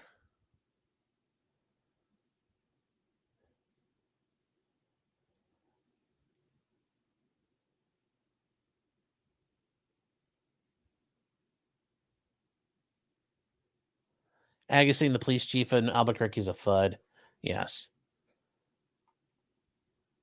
So.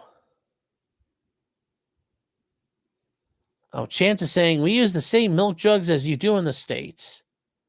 I'm 75% cheese by volume. Yeah, maybe.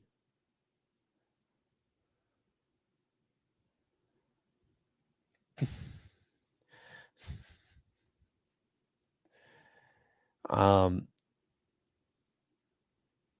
Alcalon says nothing French is ever correct. Yeah.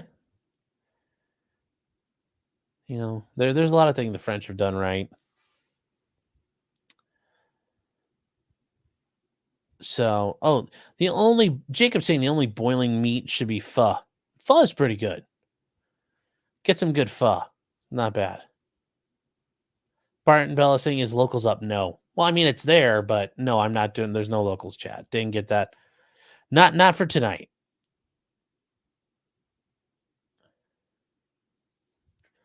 Harry Stevens says it's like making prison hooch. Yeah. Captain Bipto says, why not use a crock pot? There you go. It's a fancy version of le pot de croc. So moist. Yeah, nope.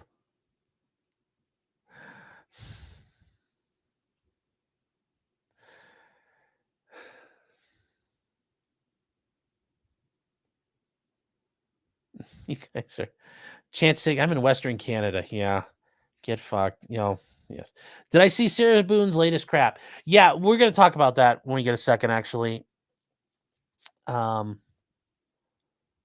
Saying told you. Okay, I'm sorry, you hoser. I'm sorry. Said someone froze me. Yeah, that was weird. I don't know what the hell's going on tonight. I'm going to reset. I'm going to restart the computer. Restart the rig when I get a chance. No salt till after dries it out. You put a little on beginning. Robert Lawrence says I want a steak now. Steak's not bad. Not a bad idea.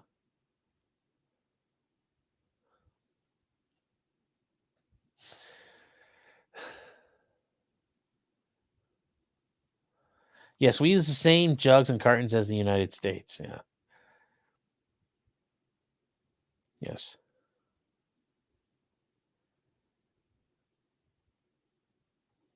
Yeah, Agbot Chemist, look up Team Foxcatcher. Sean, I know about the whole DuPont thing. God, I was alive when that happened. I was like a kid when he shot Dave Schultz.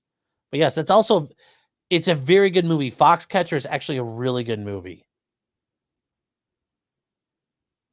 KRM says look up Poutine. Poutine's actually really good. Poutine is actually very, very good. Well, eat an entire can of cheese was on. God, that would be some nasty shits after that. No, no, I don't even like Cheese Whiz. So,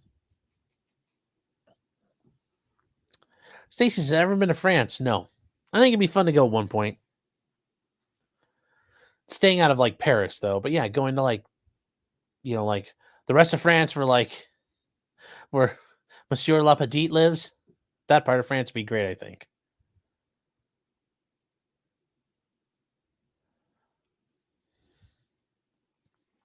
Reformed convict saying, "Good to see you streaming, Sean. You're a lawyer. If I had had you as counsel, I wouldn't have been convicted and went to prison. Thank you, and stay you forever for the down trading." Hey, I appreciate that. Thank you very much. Thank you very, very much. Kevin says, "I'm in the Maritimes, but I haven't had bagged milk since growing up."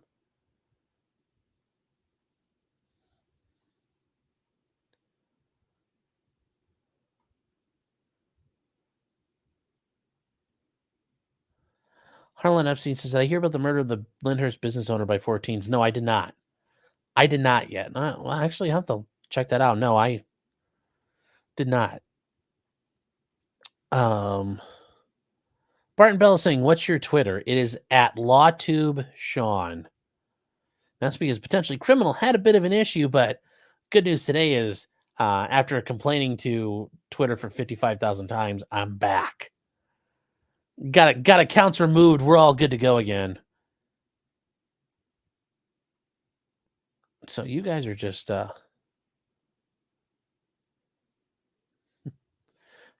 chugging along here.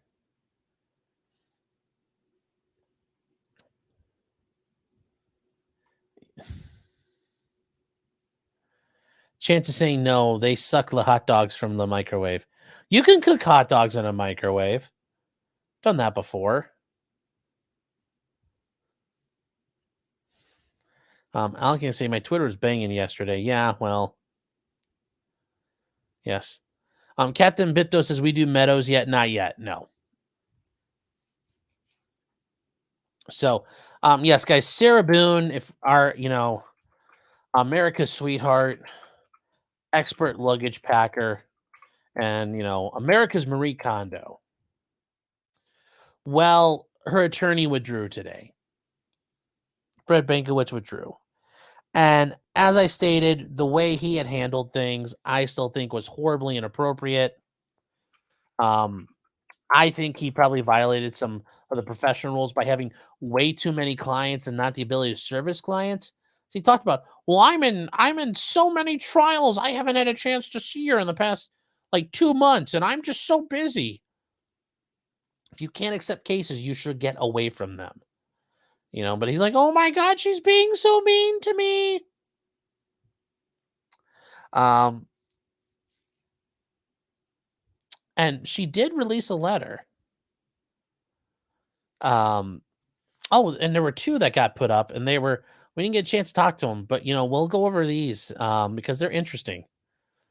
This is and like if you guys are not familiar with Sarah Boone, this is some schizo level stuff. Some of this is just beautiful, beautiful, beautiful.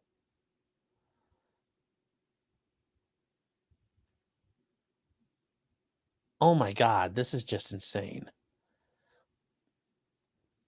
Okay. So Sarah's getting smart. She's only writing on one side of the paper. I'll give her credit because that helps. Sarah Boone, the Black American woman inventor? No. Yes, there's more Boone letters. Still life. Is he talking about the chocolate starfish in the hot dog flavored water? quote the great Fred Durst. God, that takes me back to high school.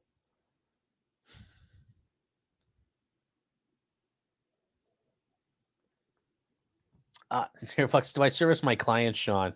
Tom's like, yes, absolutely, he does. Thanks, guys. Oh. Reform Comics says I really like hot dogs to be boiled. Yeah, boiled hot dogs are the better way to do it. Better way to do it.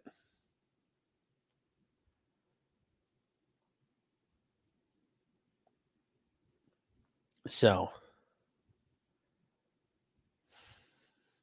let's get this up, and we'll get this to Sarah Boone, the great granddaughter of Daniel Boone. Yes, Daniel Boone lugging his suitcase across Kentucky.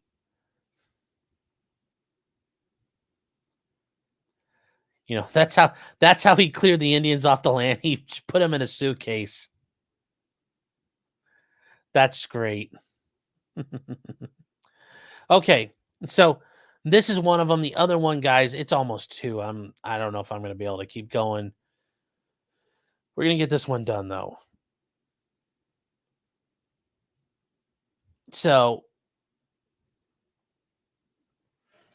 all right. So this is from the clerk courts to Judge Wayne Wooten. That's the judge she has. She's like, clerk of courts, Judge Wooten, anyone? So confused. So tired of the perpetual question marks over my head. As usual, thanks to the ongoing convolution of everything from no communication, no system, like the system is down. You guys get that joke? Not including me, and no care. And I can't ask my attorney because he's trying to withdraw again. I wouldn't get a response anyway. It's funny how the only piece of correspondence via mail I actually have received from Bankowitz is his motion to withdraw his counsel. Oof. If that's really true, damn, son. You know, Judge Wooten, please clarify. My requested information as follows, so I, the defendant in my case, can prepare and plan accordingly. See letter dated 6/29/23, hand delivered, second copy 7/21. What is going on? This information in question is all I have from an outside source looking on the clerk's website to keep me updated, since no one else will. I've tried to dilute some of the question marks. You're trying to dilute them. What? You really need to work on your thesaurus skills, Sarah. Maybe I'll mail you a thesaurus. But need you, Judge Wooten, to help me get it correct and begin my preparation. Please clarify and send copies for. And now, yes, she's getting smart, writing on only one page. The July 21st notice of the pretrial conference. Did the defendant receive a copy? Yes, from court. Is the defendant attending unknown? Why didn't I receive a copy from my attorney? Well, even if I have clients in jail, I don't normally give you like every freaking notice because I don't have to. You're in jail. But I get it from her side of this. She probably hasn't gotten a damn document. Garrett brings up a question. Is she writing all this with a prison pen? I mean, one of these bad boys. Guys don't know, these are the prison pens. So you can't stab anybody because they're little bendy boys. Amazing Disgraces. Oh my God, she's Kathy from the comics. It all makes sense. Yes.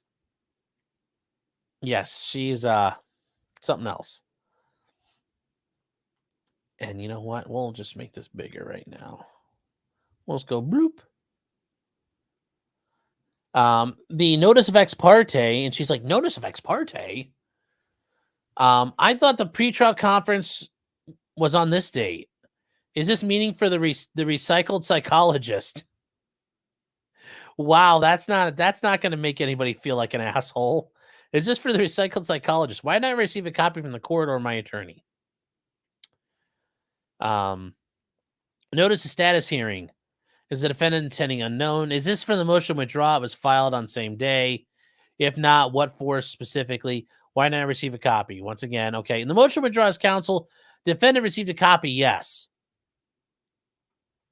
Um, she also wants a notice of hearing the motion withdraw, the signed one.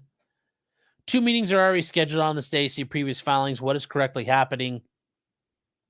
A bunch of stuff can happen at one hearing. This was filed the same day as attorney's motion withdraw. Why didn't I receive a copy of this from him also? Why didn't the court send me a copy of the status hearing notice filed the same day as the motion? Which date is correct for the motion withdraw? Again, what is going on and when? And to be fair, if Sarah's really not getting any of this shit, I don't blame her. If she has no idea. I rarely am included on the certificate of service for any document filed.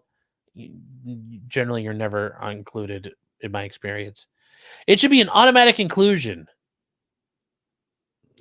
Disagree. Please send revised and or the correct copies of the aforementioned documents. Aside from my records, the only way I know unless I've been able to find an outside source. Again, receiving copies of the notification update schedules everything. All to my meetings, conferences should be automatic. It is my right. Please include. Finally. Am I really the only one who's trying to figure anything out for and about my case to finally conclude? Shouldn't I, the defendant of all parties in my case, be included overall and receive necessary needed copies? Please clarify everything. Signed, Sarah Boone. I'm really waiting for her to say, please unpack this for me. I want her to do that so bad. That's what I want. That's what I want. Please unpack this for me. Signed, Sarah.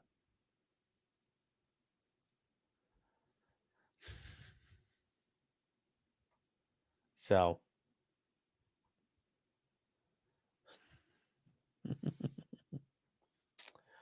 Ah.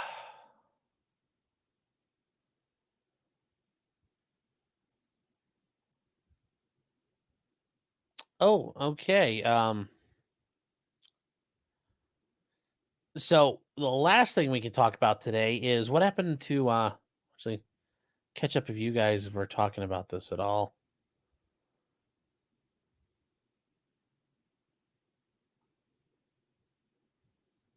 Was the letter neatly folded? I don't know. Yes, it's signed by Daryl Brooks, the jailhouse attorney. Yes, so she needs to work with. Oh, you guys are talking about Boone stuffed her boyfriend in a suitcase to death. Yes, you guys weren't aware. Yes, she kind of lured him in a suitcase when they were drunk, got him stuck in there, and he asphyxiated. And there's video of her taunting him as he's dying.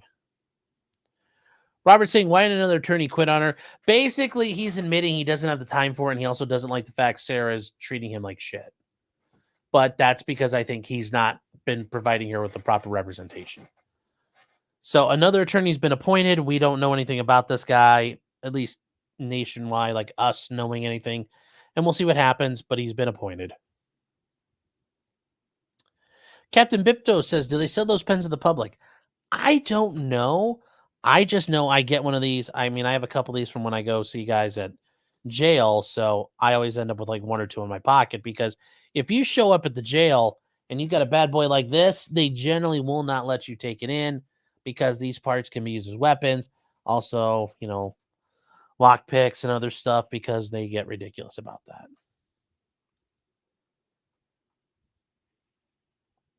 So.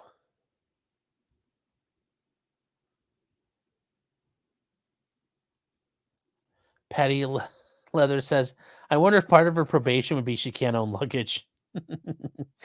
Yes.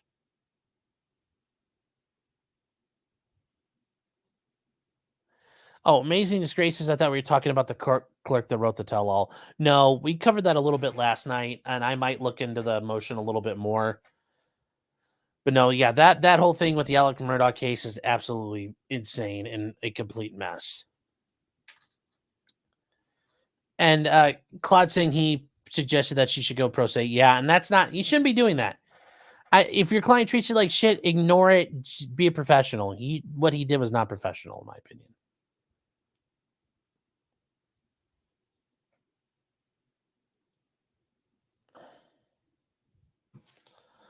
Toothless saying no luggage bigger than 2 feet by 2 feet. Yeah. William says, I steal pens from the bank. Sean steals pens from the jail. Yeah. Uh, so.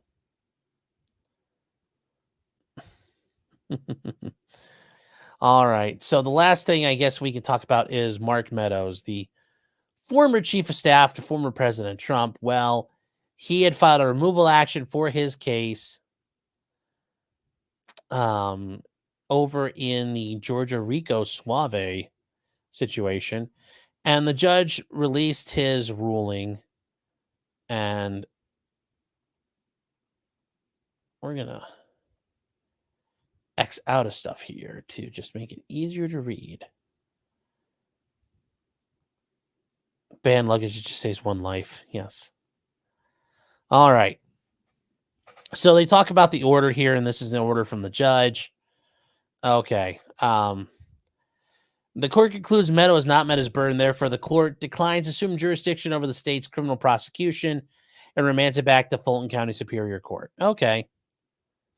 Because the court lacks this jurisdiction, it's doing terminate all pending motions and close the case. Now, so his swipe at this is over, but Trump can go again and try it. So they talk about the background here of everything that happened. They get to the point about what happened at the hearing itself. Okay. He personally testified. The state called an attorney who represented Trump in the campaign, and Georgia Secretary of State Brad Raffensperger. And at the conclusion of the hearing, the court took it under advisement. They were submitted their own briefings, and this is where they got determined things here. They talk about the legal standards, and those legal standards are important, but let's get to what actually happened here. Okay, was Meadows a federal officer during the time of the allegations, and whether the charged conduct could be related to his color of office, and whether he put forth a colorable federal defense for his prosecution. Obviously, during this time, he was a federal officer as a chief of staff. Okay. The second question, do they relate to his role? Okay, well, the federal removal statute is what you have to look at here, and the court interprets that. You have to look at the whole claim, not part of the claim. So they get to what they actually look here. And the court notes that the RICO charges present a novel question. Most cases involving this involve discrete actions taken by a federal officer. Okay. So a RICO conspiracy involves a bunch of illicit and licit activities. They point out the conspiracy has occurred over many months and over 160 acts. Although RICO conspiracies are rarely removed, there is precedent.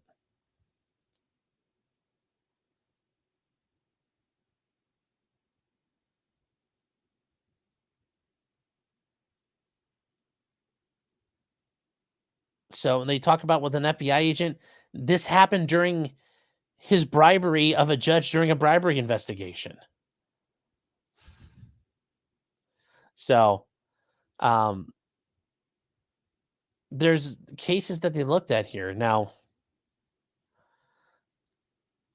they talk about the Georgia RICO charges, and this is where we need to kind of focus. And there's 49 pages, but we're getting to the parts that matter. Okay. Now, to establish RICO, the state needs to only prove a co-conspirator committed one overt act and furthers a conspiracy, whether it's specifically charging indictment or not. In other words, the state can prove the RICO charge against Meadows by showing any one of his co-defendants committed the act or whatever act is overt. Okay. And they talk about what did Meadows do? He set up meetings with Michigan officials, Pennsylvania officials, and Georgia officials. He tried to set up a lot of things. Now, they point out that they're not elements of the RICO conspiracy, but are they related to his association with his role as the chief of staff? Okay, well, yeah, I would argue they are. So what do we need to know, though? And that's where they look at here.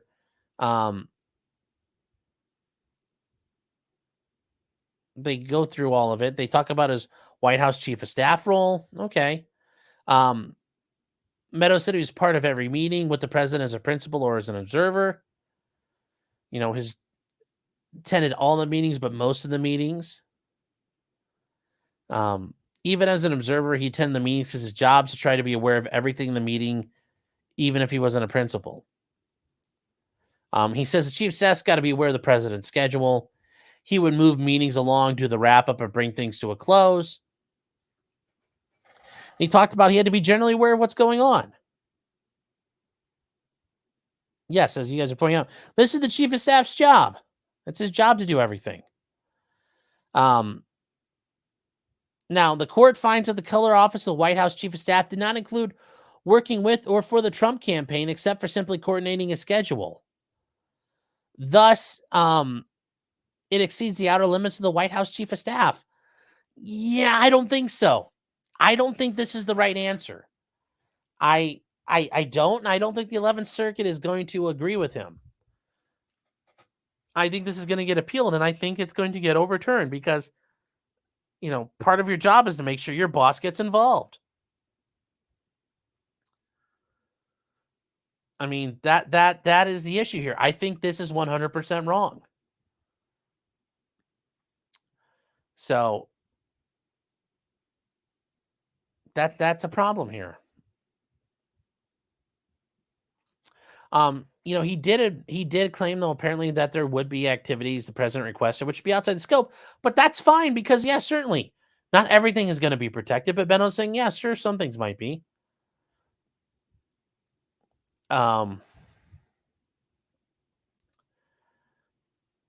Now the court's saying, well, everything he did was in the scope of his office. Okay, well, fine, but a lot of it was.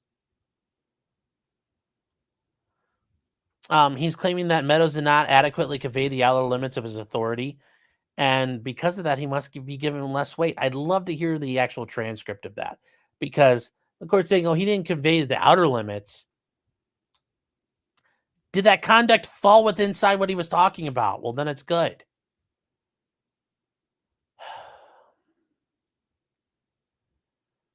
He claims that Meadows is not acting under the color of his office. Okay, well, it concludes the relevant acts were outside of his federal office. I still don't understand this because he's doing stuff there. His job is to help run the election, run the campaign. I don't buy this nonsense here.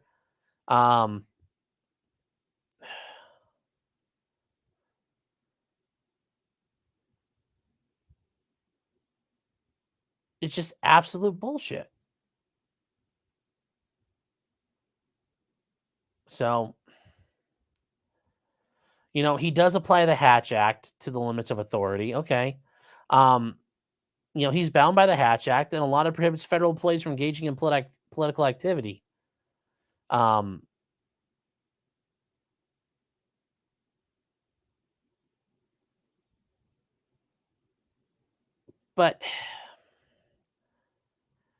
I don't, once again, and he admits this is a RICO issue here. So, even under the quite low bar, Meadows has not met his burden. It shows criminal prosecution can be removed under the removal statute. Although the words acting under are broad, the Supreme Court has emphasized they're not limitless. Yeah, but I think you're going to have a rough time with this one, Judge.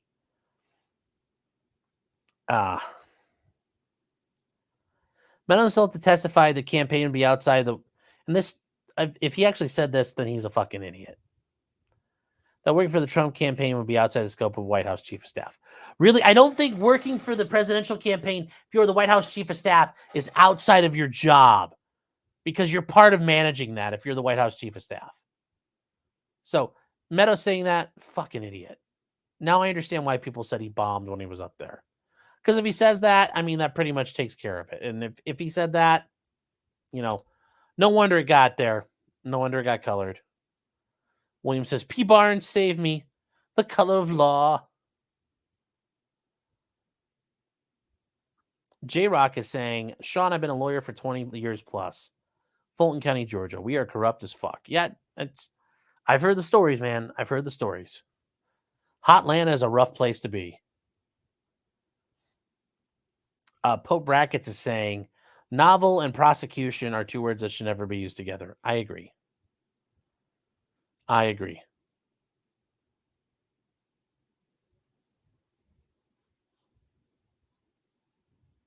So, Reformed is saying I meant the whole Republican Party could be charged with RICO. Yeah, everybody could be charged. I could probably get charged under RICO in Georgia for this. So, yep. No, not at Debbie's saying will you do Sarah Boone next? I run out for a few minutes. That way I won't miss Mark Meadows. Yeah, I hope you're back by now, but yeah, this I mean, really, like I said, I've stopped reading there. Mark Meadows actually said all this, and then he fucked himself. I mean, you've got to. I don't know how his attorneys weren't ready for that, but yeah, he fucked himself. So, J Rock says, "I'll defend you. I'm good. I appreciate it." Thomas saying, "Great work, Sean." But it's yeah, I don't. When you give up the ghost like that, no, this actually isn't part of my job. Well, then no shit. The judge makes this ruling. Now I hadn't gotten that far into reading it today, but yeah, there we go. So there's other pages. It doesn't matter. He admitted it's not part of the ruling, so it's done.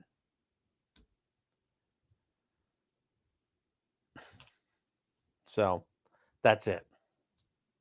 And on that bombshell, to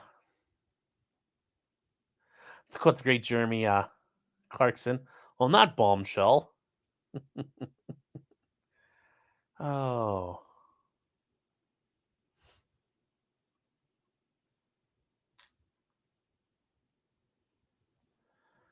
That's probably it for me. I think I'm kind of. Furby Slayer says, "How fucked are we?" I don't know. We'll see. JC says, "I fell asleep when Kurt was reading it." Yes, Ports and Learners. Back to the studio. Back to you, Jane. So, guys, yeah, that's actually it for me then, because we really kind of touched everything. Fannie would indict all 76 million Trump voters. Yeah, she probably would if she could. Yep. Don't give her ideas, though. So, guys, yeah, that is it for tonight. Everybody who's been out there, thank you for watching. If you guys are out there on Facebook, Twitter, or those of you out there, somebody's still hanging out on Twitch, hanging in there, I appreciate it. But also everybody here on YouTube, guys, like, subscribe. I always appreciate that. Spread the word. Also, those of you out there who members and the super chats, I always appreciate it, guys. Patty says, do a show on the history of Rico. I can. And we can also talk about there is one man in history who went pro se in a Rico case and won. And not surprisingly, it was an Ohio man who did it. That's how crazy we are in the state. Take on Rico by ourselves and win. I won't. You'll have to look it up because I won't disclose it now. But yeah, I might do a video on Rico, how that works. Yes, Rico is suave. Yes, Batman says, "I'm not gonna lie, I fell asleep during the New Mexico stuff." Oh, Meat Candy says, "Did I ever look into Alex Jones' co-host? You mean Owen Schroyer being prosecuted for misinformation as sentencing?" Yes, I have that sentencing memorandum, and we're gonna look at that. Jacob Pete says, "Before you go, did you hear Fannie did not accept 3 senators being indicted?" Well, no, she proposed 3 senators being indicted. Fannie Willis proposed that Lindsey Graham, Perdue, and Kelly Loeffler be presented for indictment to the grand jury. The grand jury declined to indict them. The grand jury was out. The grand jury is out of fucking control. So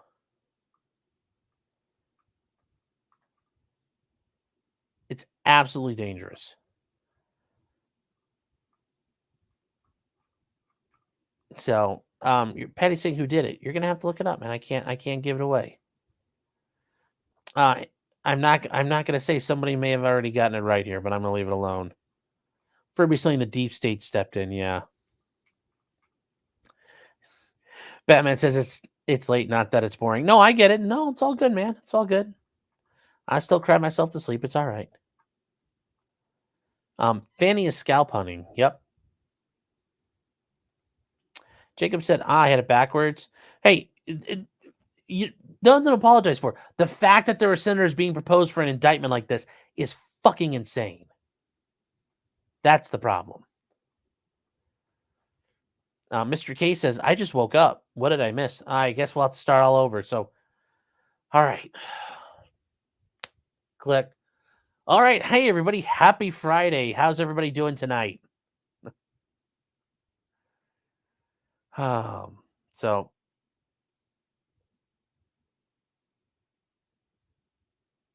J-Rock saying, I have to go to court and deal with all the security. Yeah, that's got to suck.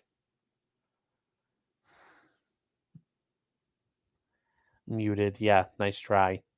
Nice try, Fed. So, all right, guys. But yeah, that is it for tonight. I will be back on. I don't know when, but we'll see what shakes out coming up. Aga's saying Oregon State are suing the Pac-12. Interesting. So, all right, guys. Well, I will catch you guys later. And remember, until next time, just because you did it doesn't mean you're guilty. Unless you're a dumb fuck like Mark Meadows and you admit, okay, yeah, the rules don't apply to me. Good call.